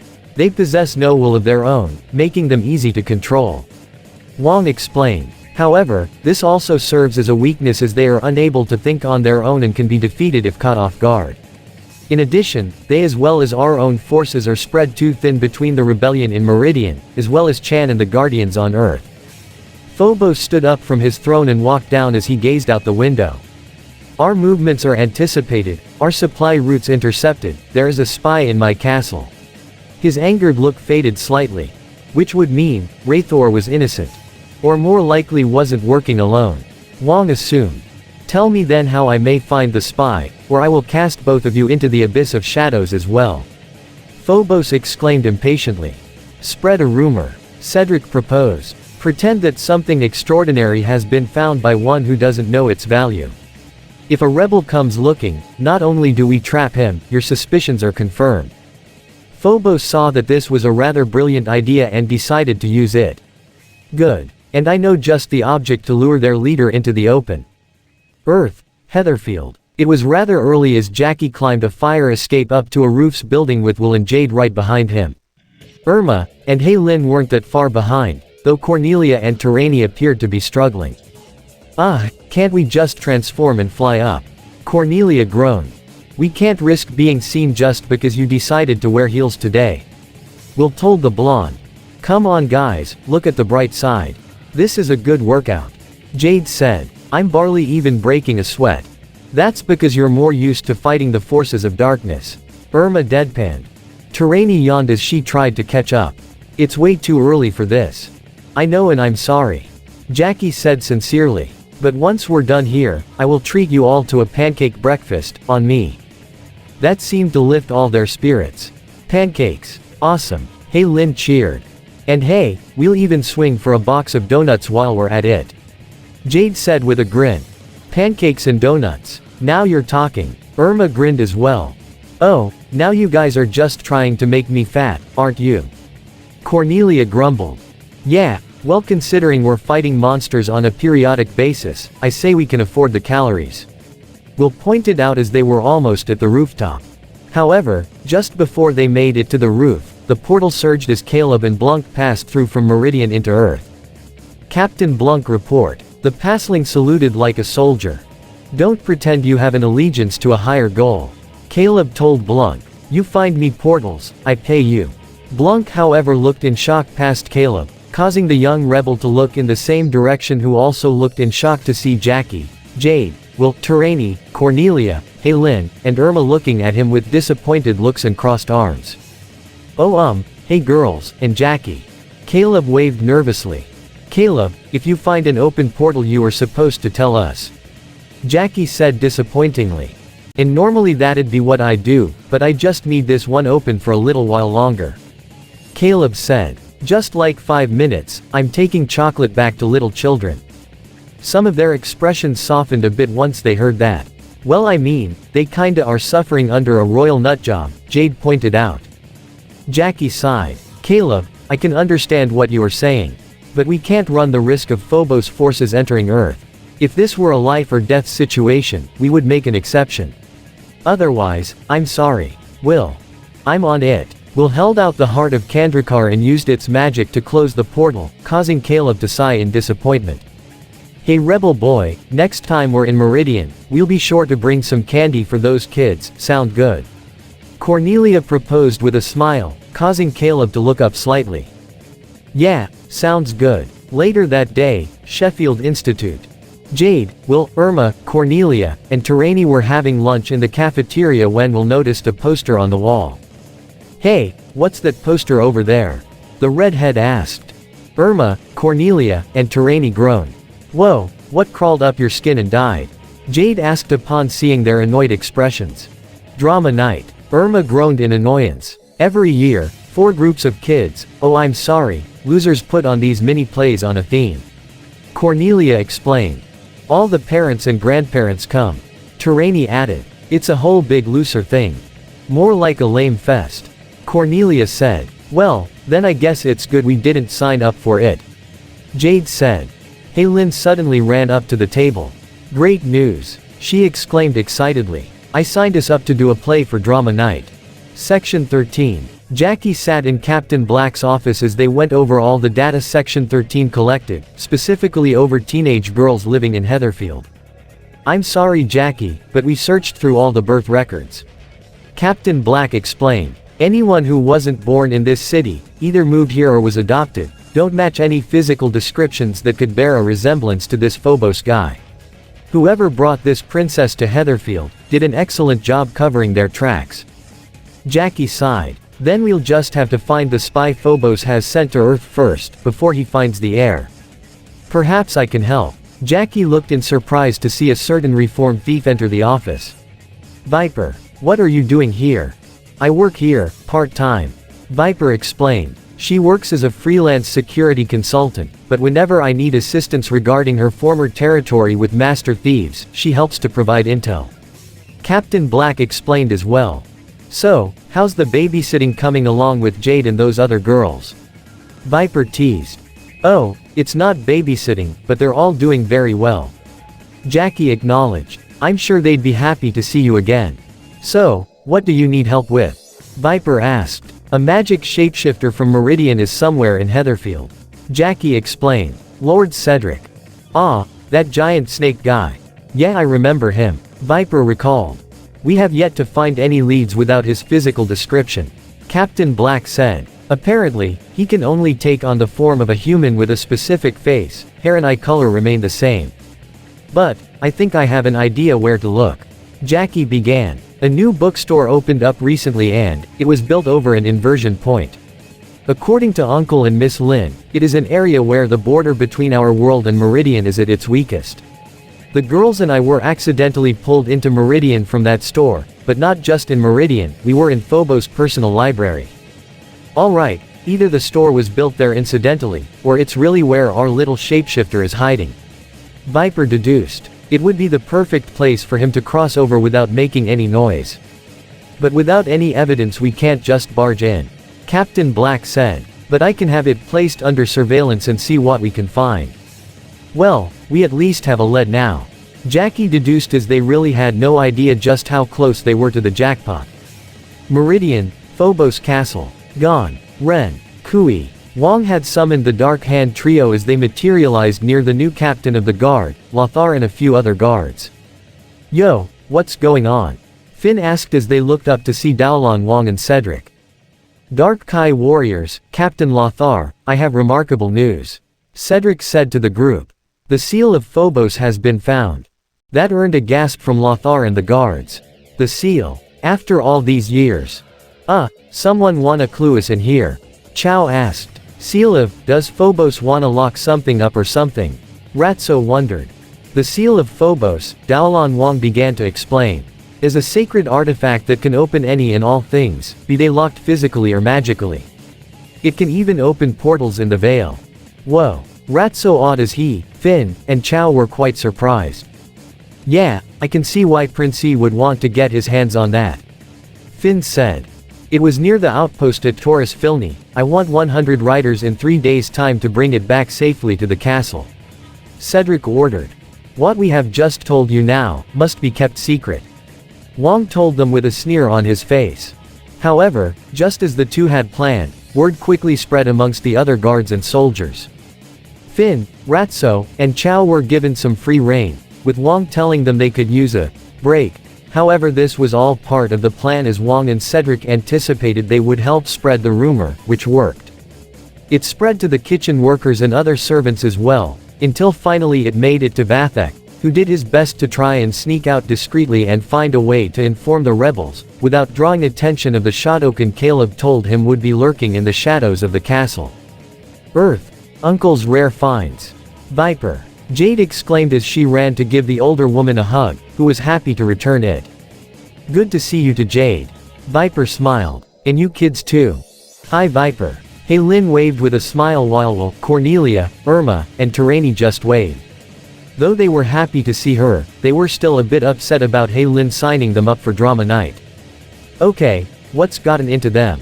Viper asked Jade. Jade sighed. Little Miss Spunky over there signed us up for a school drama night. Oh, you're in a play. I had no idea, Jackie said in surprise at first before it turned into a smile. Yeah, neither did we. Irma groaned. She signed us up without even asking us first. Terani cast a slight glare at Hey Lin. The energetic girl winced apologetically. Sorry, I just got so excited I wrote our names down without even thinking. Why'd you even sign us up for drama night anyway?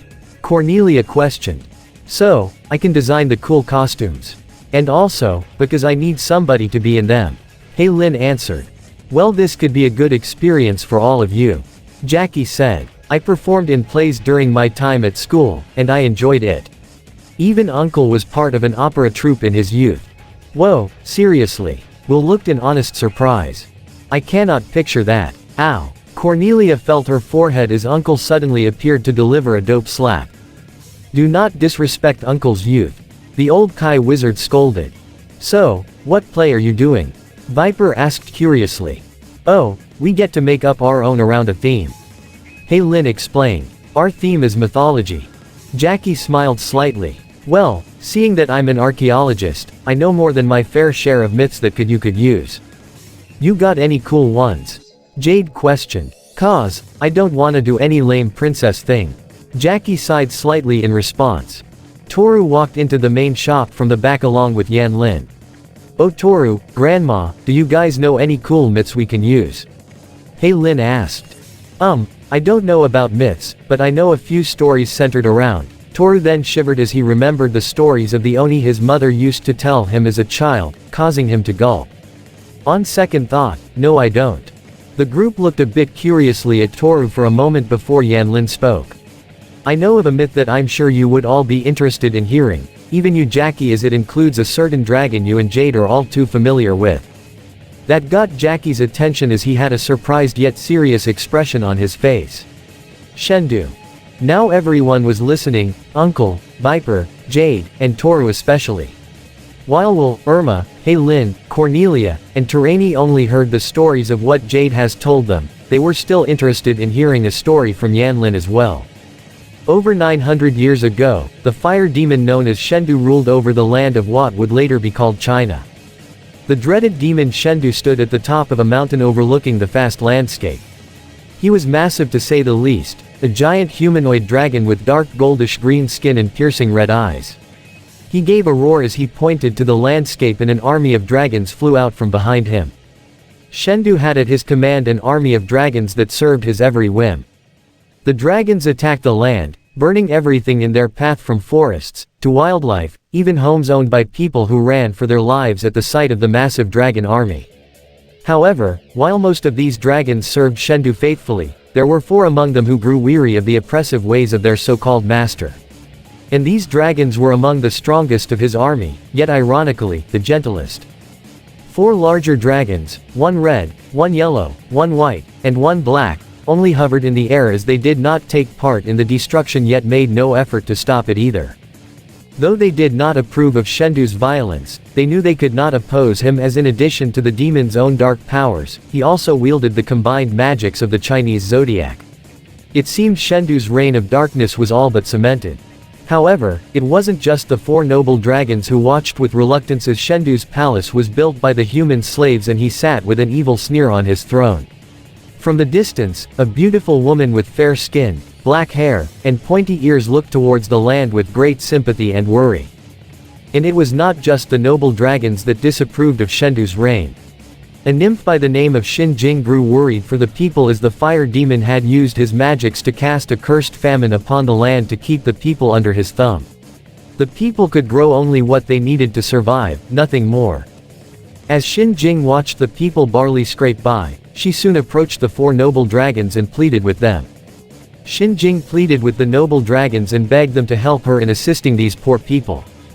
They agreed to assist her, as they too felt pity for the people. The red and yellow dragons used their fire breath to boil the water from the ocean, while the black and white ones flapped their wings to help the water vapor lift to the skies. As the dragons brought the rain, Xin Jing herself used her own magics to put an end to the curse placed on the valley.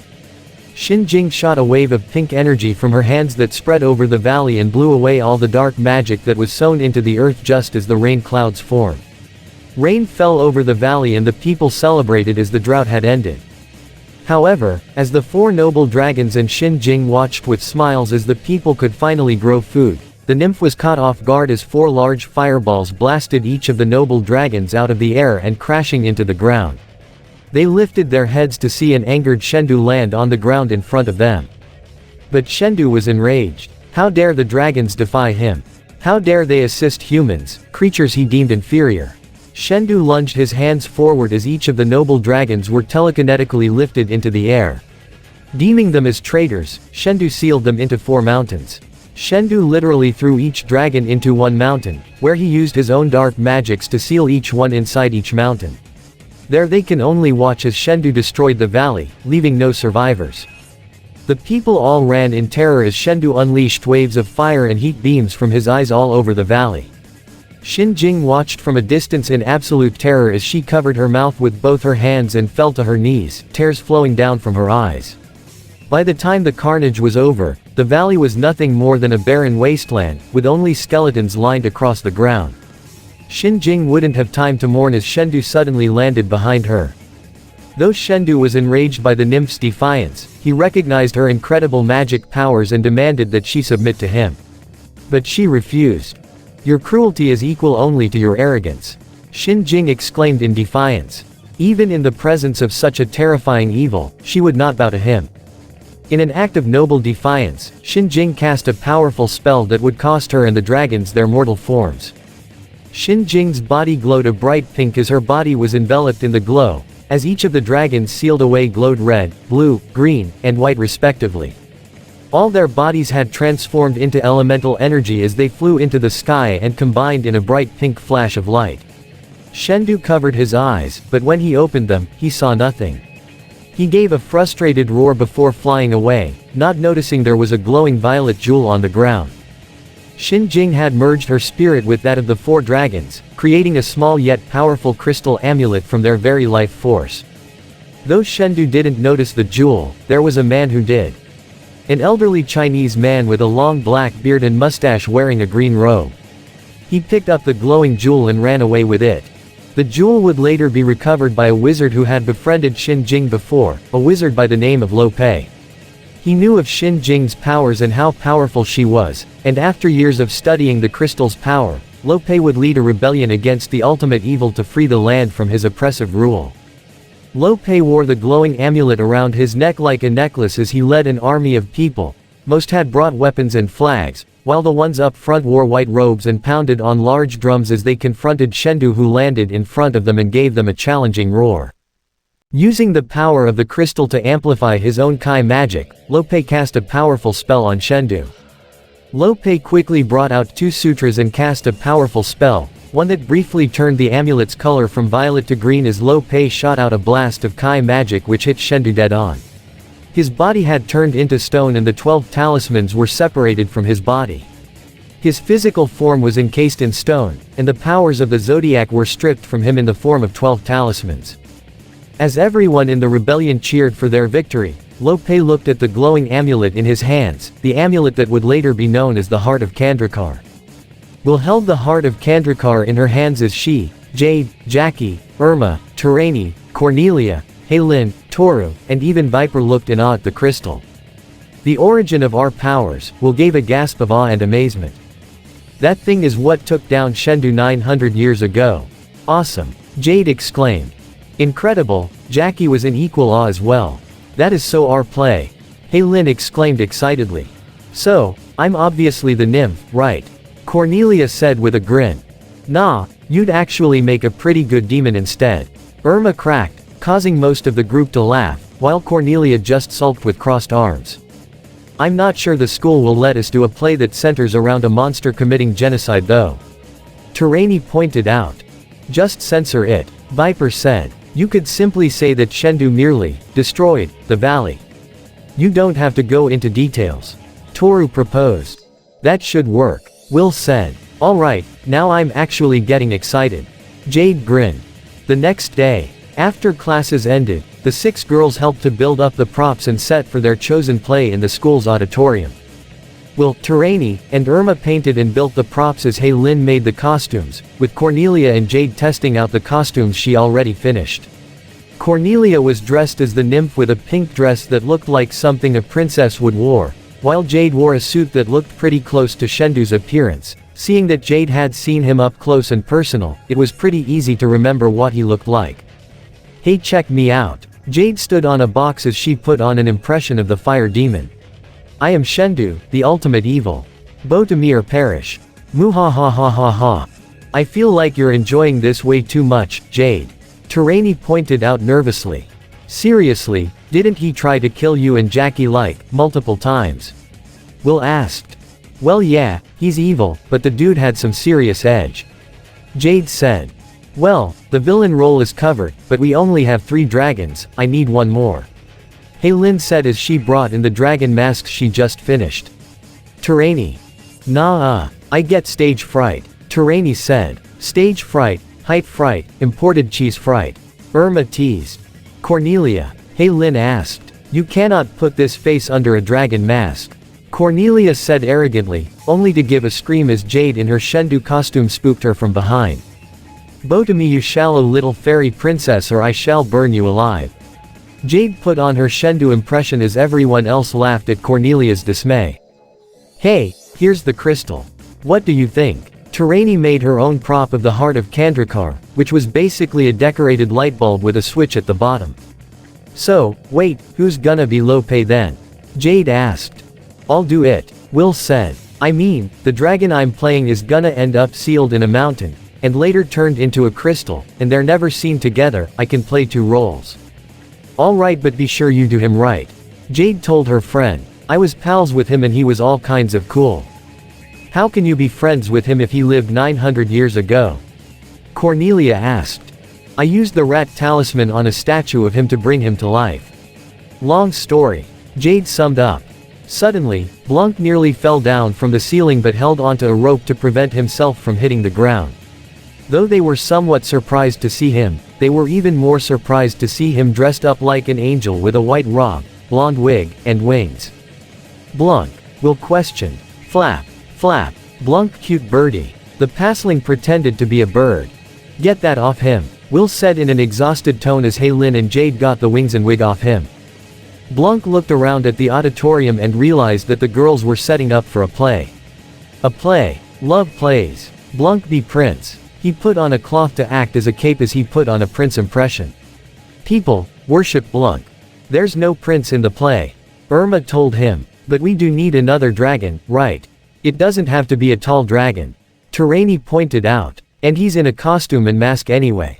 Works for me. Lin shrugged. New real dragon once. Blanc said. Wanted egg back, bit uncle's butt off, never the same.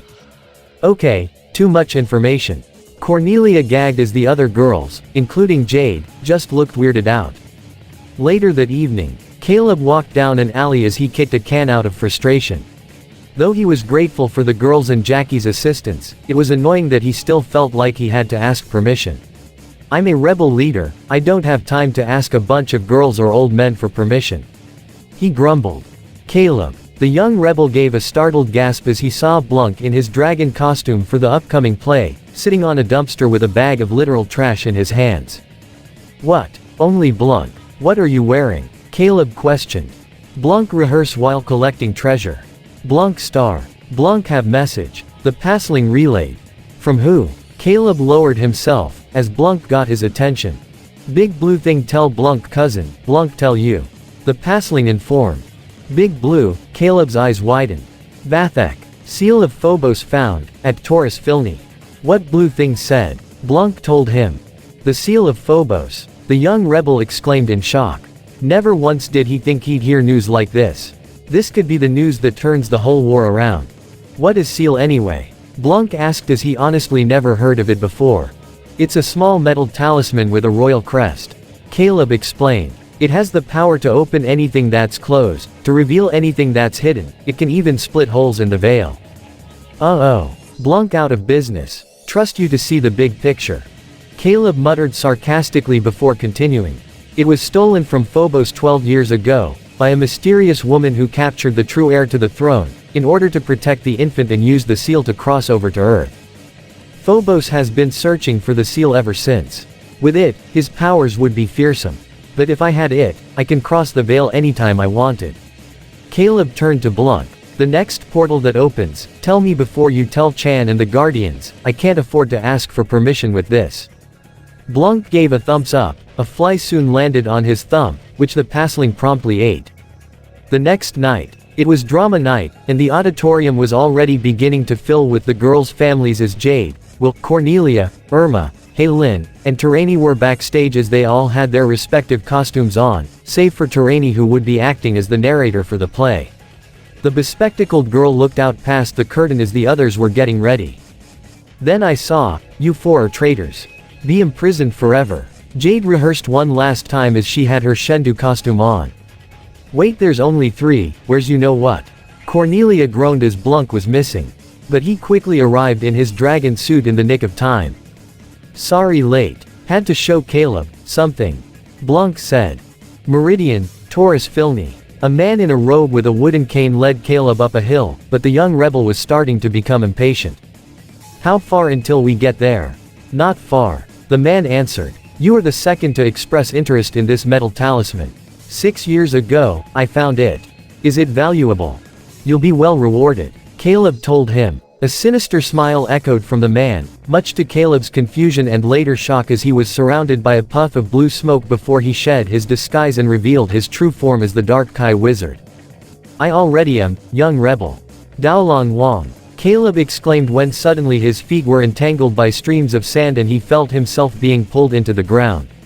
Already, his lower half was completely sunk. So young and so headstrong. Wang began to monologue. The first sign of a possible advantage over your enemy, you don't hesitate to jump regardless of the risks. Children these days are so reckless. Caleb was almost completely sunk. You cannot escape, these sands were enchanted by my own magics and will consume any and all that tread their path.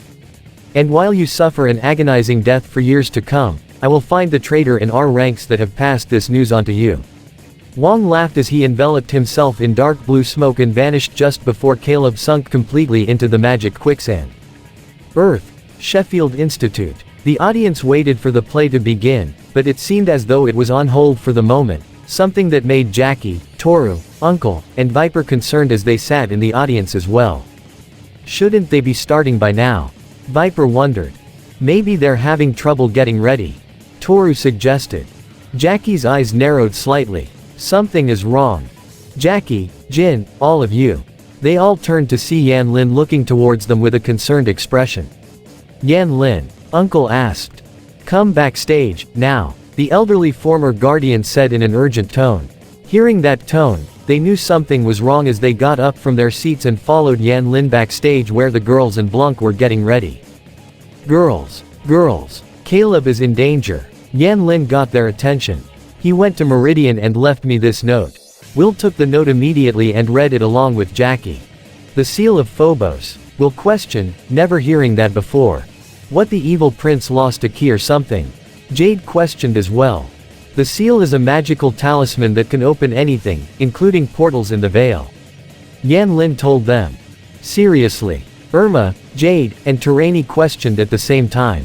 And Phobos has found it? Jackie questioned urgently. No, he hasn't. Uncle was able to put the pieces together very quickly. If Phobos had found seal, he would not have waited to acquire it. Yeah, this has, trap, written all over it. Viper, being a former super thief, could recognize a setup a mile away. How could Caleb have gone to Meridian though? Toru asked. He would have had to use a portal and... All eyes set upon Blanc as he tried to walk away while giving an innocent whistle, only for Jackie to grab him by his costume and look at him with a disappointed expression. Blanc. All the girls practically growled. Oops, ow. The pasling felt a smack on his forehead where Uncle delivered a dope slap. We have to go. Will stated. We can't walk out on our own play. We'll get expelled. Hey Lin quickly told them. No, you won't. Jackie told the girls. Because I'm going to Meridian. Wah, by yourself. Cornelia exclaimed as she and the other girls, aside from Jade, looked in surprise. Of course not, I'm going with him too. Viper said immediately. As am I. Toru added. Uncle will go as well. Magic must defeat magic. But, you guys aren't guardians, Terani said. I don't know if you noticed kid, but between a super ex-thief, a massive sumo, a martial artist whose skills probably rival even Bruce Lee, and an old wizard, I think we can handle ourselves. Viper said with a confident grin. We've all dealt with this sort of thing before, we should be fine. Toru added. I'll go too, just in case. Yan Lin added. Grandma. Hey Lin did not expect to hear that. But. I may not be a guardian anymore, but this old broad still has a few tricks up her sleeve. Yan Lin grinned. Agreed, and we'll stop by section 13 and grab the talismans. Jackie said. You just stay focused on your play, leave Caleb to us. Will, where did you find the portal? Jackie asked as he took out the map. Will took out the heart of Kandrakar and held it over the map where it showed the portal. It wasn't too far from their location. Doesn't look too far from here. In fact, it's not that far from section 13 either. Good. Jackie nodded. Let's go. With that, he, Viper, Uncle, Toru, and Yan Lin ran out the exit door in the back of the room, while most of the girls looked in concern. You really think they're gonna be okay? Irma wondered. Guys, he's Jackie flipping Chan. Jade stated. He's taken on demons with his bare hands. Plus, he's got Viper, Toru, and Uncle. And even Hey Lin's grandma. Combine the almost complete J team with the talismans, pretty sure they can take whatever Phobos throws at them. Jade's right, we've seen them all in action before. They can handle it, we'll put her faith in them, and with Will and Jade's words, the other girls decided they put their faith in them as well. Now, let's get this play over with. The curtains opened up as the show was about to begin. Meridian. After making a quick stop at Section 13, Jackie's group had gathered all 13 of the talismans as they passed through the portal and into Meridian. So, this is Meridian. Yeah, not exactly a tropical paradise. Viper observed as she had donned her titular cat suit. Captain Black has a team of agents outside this portal to make sure no monsters pass through, but we should still move quickly. Jackie told the group. Taurus Filny shouldn't be far from here. Just up past that hill. Yan Lin pointed them in the direction they needed to go. With that, they quickly made their way up the hill towards their destination. The group had ran to the top of the hill and spotted so many ruined houses and fences, where they could barely make out people hiding in the houses. As they continued to walk, Uncle suddenly felt a chill run down his spine as he got a case of the willies. Right when that happened, however, a tentacle of sand wrapped around his ankle and began to pull him into the ground. "Aiya!" he shouted, getting everyone's attention. "Sensei! Uncle!" Jackie and Toru were the first to run and help pull him out of the sand just as Viper used the pig talisman to blast heat beams from her eyes at the moving sand and blast it back. The hell was that? Viper questioned as Jackie and Toru helped Uncle. "Dark magic resides here," Uncle observed. "This is not a normal occurrence." A boy fell in the sands. The group turned around to see two children, one boy and one girl, having frightened and despaired looks on their faces. "This boy, did he have brown hair and green eyes?" Jackie asked, as the boy nodded. "If there's quicksand here, why don't you just move away?" Viper asked as well. "It moves," the girl said. "It has been moving since that bad wizard used his magic on it." Uncle gave a gasp. "Daolan Wang. Our brother Michael fell in too. That was a long time ago," the girl said as her younger brother clung to her even more, no doubt missing his brother. All of them had concerned expressions as Yan Lin was the first to kneel to their level. "Do not worry. These people will do everything in their power to stop this sand creature." Earth. Sheffield Institute. 900 years ago, the demon lord Shendu ruled over the land with an iron fist, or well, claw. Terani narrated as Jade dressed in her Shendu costume sat on her throne.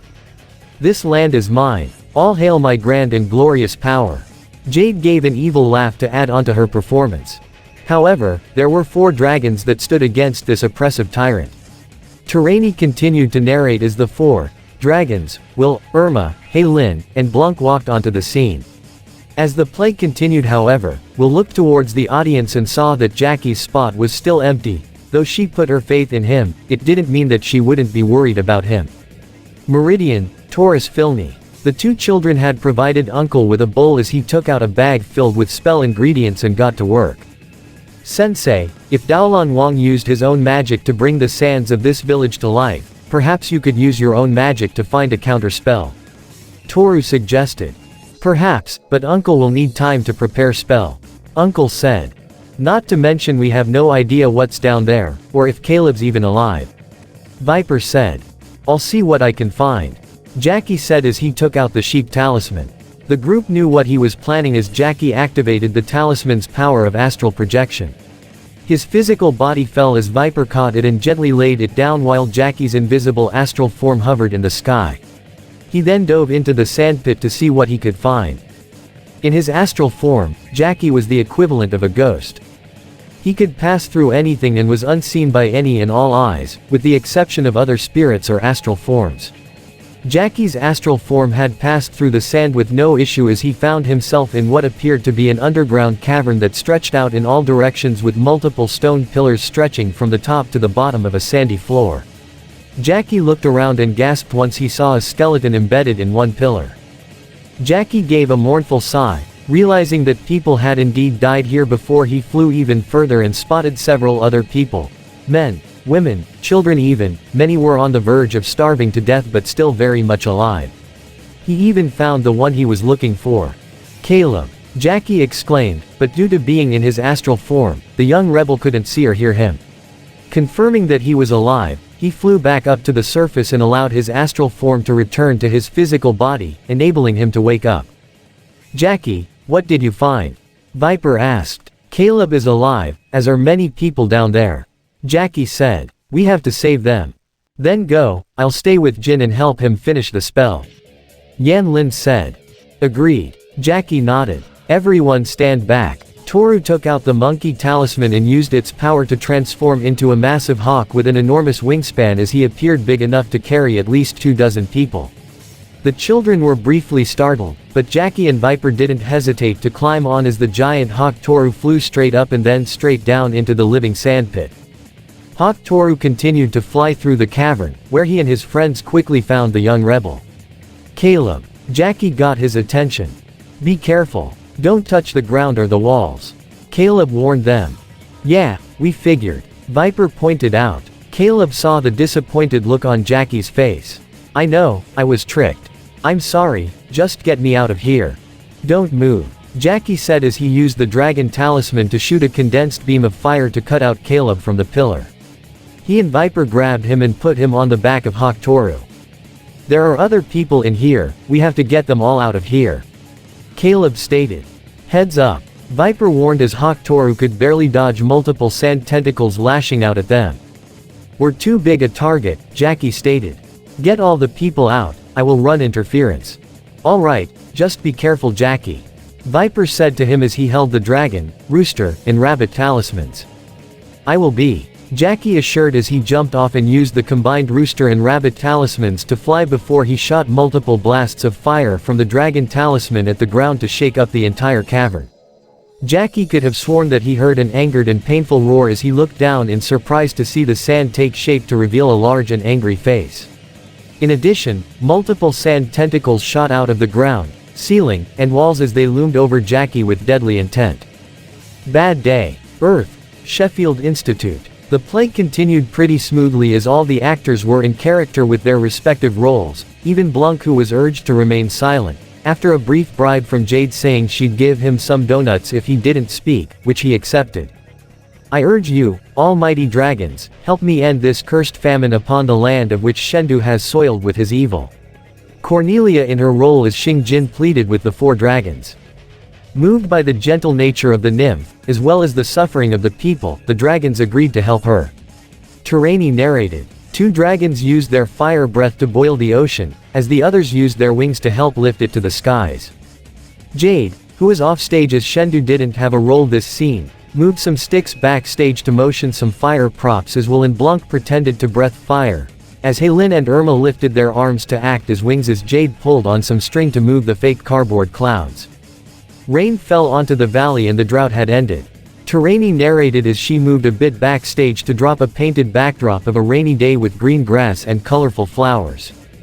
Meridian, Taurus Filny. Uncle continued to try and prepare the spell as he and Yan Lin both felt the ground shake. Ooh, someone's having a party down there. Yan Lin injected some humor into the situation. Iya, Uncle exclaimed. I cannot prepare counter spell. Without knowing how Daolan Wang brought sand to life, Uncle cannot prepare a proper defense. Then perhaps we should try a different approach. Yan Lin suggested. I know how you always say, magic must defeat magic, but that doesn't mean magic is the only way to defeat magic. What do you mean? Uncle asked. Our enemy is living sand, and there are typically 2 different ways to defeat an enemy like that.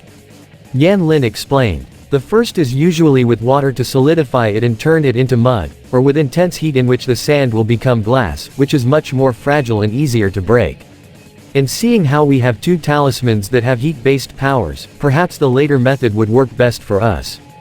A good idea Yan Lin, but the sand is alive and moving. Uncle countered. It will not stay still long enough for us to glass it. Yan Lin saw Uncle had a point, but an idea soon came to her. I can hold it still. That caught Uncle's attention as Yan Lin continued. With my air powers, I can create a twister that can keep the sand together long enough for Jackie and the others to use the dragon and pig talismans to stop it. But you are no longer connected to an Oromir. Uncle protested with worry in his voice. Using your own abilities as a former guardian will drain your Kai, your very life force. An occupational hazard. Yan Lin brushed off with her usual grin before getting serious. But I'm certain your Kai magic will provide me with enough of a boost, so it doesn't become fatal. I may be spunky, but I'm not that daring. Uncle still looked with worry, as Yan Lin continued. Jin, I know you are worried and that's sweet, but I know we can do this. She put a hand on his shoulder. Just like old times. Uncle sighed as a small reminiscent smile appeared on his face. Just like old times. I will do it, but I need a strand of your hair. Yan Lin chuckled, asking a fair maiden for her hair. You've become quite the gentleman in your old age, Jin. Just give Uncle hair. Uncle's eyelids lowered as Yan Lin plucked a strand of her old hair, which Uncle dropped in his bowl of magic potion, which began to glow as Uncle began to prepare the proper spell. Yumo Gui Gui Fi Di Zhao. Yumo Gui Gui Fi Di Zhao. Jackie flew at high speeds to avoid the sand tentacles lashing out at him. As he flew, he also shot blasts of fire from the dragon talismans to blast the sand tentacles back, as well as actively try to destroy the pillars in the area in order to keep the attention of this living sandpit focused squarely on him. That is right, keep following me, Jackie muttered as he continued to fly with more sand tentacles emerging from every corner to lash out at him. Meanwhile, Viper and Caleb continued to ride on Hawk Toru as they pulled a woman from a pillar, with Caleb using the Ox Talisman for added strength to do it as quickly as possible without disturbing the living sandpit. So far, they already had 10 people in total. I think that's all of them. Caleb said. We've searched every corner of this pit. Good, because I think Sandboys noticed us. Viper said as she saw a giant angry sand face form on the wall closest to them. It moaned as more sand tentacles shot from the wall, which Viper was quick to shoot down with heat beam eyes from the pig talisman, and Caleb used the Ox Talisman's strength to punch any that got too close. Toru, get us out of here. Hawk Toru gave an affirmative caw as it flew away from the tentacles.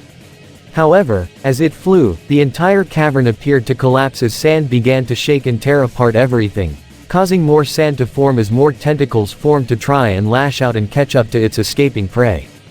Jackie had heard the commotion going on and quickly flew back the way he came with the rabbit and rooster talismans as his side of the cavern collapsed itself to produce more sand and pursue after him with more sand tendrils as well. It wasn't long before Jackie met up with his friends and the people they rescued. Jackie, we got everyone. Let's get out of here. Viper told him. Right. Jackie agreed as he and Hawk Toru flew straight upward as he and Viper both shot blasts of fire and heat beam eyes respectively at the ceiling to blast a hole straight to the surface, which they quickly flew out with a maelstrom of sand right behind them. By the time they made it outside, a geyser of sand had blasted them out as they all fell to the hard ground. Toru turned back to normal as he, Jackie, Viper, and all the people they rescued looked to see the massive cluster of living sand take shape to form a massive humanoid monster which gave an inhuman moan and was ready to destroy those that had invaded its space and stole away its meals. All the people screamed and panicked as Jackie, Viper, and Toru picked themselves up and were more than ready to fight back. But that proved unnecessary as they saw a bright green glow coming from Uncle and Yan Lin right underneath the giant sand monster. Yumo Gui Gui Fi Di Zhao. Yumo Gui Gui Fi Di Zhao. Yumo Gui Gui Fi Di Zhao. Uncle continued to chant as he held onto Yan Lin's shoulders, channeling a great deal of Kai magic into her body. Her own body began to glow with a green aura as the Kai magic enhanced her life force and her own natural elemental control over air. Yan Lin raised her hands and created a large tornado, one that was powerful enough to suck in the sand monster and keep it trapped within the vortex. Jackie, use dragon and pig talismans. Now, Uncle exclaimed. No time to argue or protest. Jackie shot a continuous blast of fire from the dragon talisman as Viper mirrored his action with heat beam eyes from the pig talisman. Both attacks hit the twister as the fire and heat energy mixed in and superheated the sand and wind to proportional levels. Suddenly, the overheated twister exploded in a bright flash of light, causing everyone in the area to shield their eyes. When the light subsided, everyone looked in shock to see a large tornado made entirely out of glass standing in place of the sand monster. It then tipped over and fell backwards away from everyone before it landed on the ground and shattered in the pit where the vile sand creature once stood. Once it was confirmed that everyone was safe, all the people present and those from the nearby village all cheered as they were reunited with lost loved ones. Even the two children from before had a heartwarming reunion with their brother Michael, something that made Jackie smile. Jackie felt his own hand being held as Viper looked at him with a smile. Nice job, we should team up more often. Jackie had a small blush on his cheeks as he only nodded. Yan Lin almost fell back in exhaustion, but Uncle was able to catch her and Toru quickly ran up to them. Miss Lin, are you alright? I'll be fine. Yan Lin took a few deep breaths. Not as young as I used to be. But still full of energy. Uncle approves. Uncle nodded, causing Yan Lin to chuckle and even Toru to smile. Earth. Sheffield Institute. You have gone too far, Shendu. Will, in her character and outfit as Lo Pei declared as she held the prop crystal in her hands while facing Jade in her Shendu costume. I will not allow you to harm these lands anymore. Then face me, wizard. Your cheap tactics are no match for my own dark powers. Jade challenged in her role. Yumo Gui Gui Fi Di Zhao. Yumo Gui Gui Fi Di Zhao. Yumo Gui Gui Fi Di Zhao. Will made the chant, and while it was intended for only acting, the heart of Kandrakar itself, while being hidden in her own pocket underneath her costume, began to glow green as opposed to its usual pink. And as she chanted, Irma turned on a switch backstage to activate bright lights to shine a flash on the audience and made it look like a bright spell had been casted. When Irma pulled the switch down, Jade had disappeared off stage and, in her place, a backdrop of a picture of Shendu in his statue form had appeared in front of the audience. With the power of the crystal, Shendu was stripped of his dark powers and his body encased in stone. And there he would remain for all time. Terani narrated. And though Xing Jin and the noble dragons are no longer among us, their sacrifice will forever be remembered by the descendants of this now free land. The play had come to an end as Will, Jade, Irma, Cornelia, Heilin, Terani, and Blanc, still in his costume with his face unseen by the audience, got on stage as everyone in the audience gave a standing ovation as they literally stood from their seats and clapped at the performance they put on. Will and Jade looked around and were slightly surprised to see Jackie had made it back, along with Viper, Yan Lin, Toru, Uncle, and even Caleb, all of whom were clapping as well. So, with smiles, the group held hands and did a group bow. Moments later, most of the audience had already left as Principal Knickerbocker gave her congratulations to the girls. I must say, girls, that was one of the best performances in any drama night we've seen in this school. Thank you, Mrs. Knickerbocker. Will smiled. So, the costumes were good. Heilin hopped. They were phenomenal, as well as each of your performances, especially yours, Jade. Knickerbocker told her. With such emotion in your performance, it was almost as if you knew the character you were playing. Yeah, almost, Jade chuckled nervously as Knickerbocker had no idea just how true that was.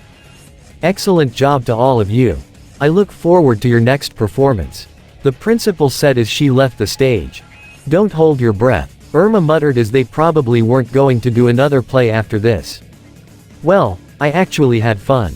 Cornelia said. So, I wouldn't mind doing another play. As long as I get to play the bad guy, I'm good. Jade added. You're enjoying that way too much, Jade. Terani pointed out. Ahem. Blanc got all their attention. Blanc loved play, but Jade girl promised Blanc dug nuts. All the girls rolled their eyes in response. 5 minutes later, they all went outside to the parking lot where they saw Caleb getting quite the scolding from the adults in their group, particularly Uncle. Ow, ow, ow. Caleb rubbed his forehead as Uncle had dope slapped him there 3 times. What was Rebel Boy thinking? Uncle exclaimed. If Seal of Phobos had been found, Dark Prince would have taken it immediately. He would not have waited. Yeah, if you told me what was going, I would have seen it for the setup that it was. Viper added. Okay, I get and, I'm sorry. Caleb said as his forehead was still sore. You better be. Do you have any idea how worried I was about you? Cornelia scolded as she and the others joined them. Her eyes widened realizing what she just said. Well, we were all worried but, I wasn't especially, I just. Someone's got it bad. Irma whispered to Jade with a knowing grin. Oh definitely. Jade mirrored Irma's grin with her own. I'm glad you guys made it back in one piece. Will told Jackie and the others. So are we, but it wasn't just Caleb we rescued. Jackie responded. As it turned out, Daolan Wong had enchanted the sands around Taurus Filni, and many of its villagers had been trapped there and would have remained trapped if we hadn't been there to rescue them. Toru said. Which would mean that Caleb's lack in judgment actually brought some good. Yan Lin found the silver lining. Yeah, though Caleb was still ashamed he let himself be tricked like this, it still felt good to help all those people. And on the bright side, Phobos still doesn't have the seal. Meridian. The traitor will be unmasked. Cedric hissed in his humanoid serpent form as he spoke to Lothar in the castle town. I want a list of all who left the castle yesterday. Lothar saluted before walking away, all the while neither of them noticed that in the sewers just underneath their very feet, the seal of Phobos continued to lay where it had been lost more than a decade ago, just waiting for someone to pick it up and put its incredible and dangerous powers to use. And it's the end of part 5 of this What If. I hope you guys like it. Don't forget to subscribe, leave a comment down below and subscribe to the channel.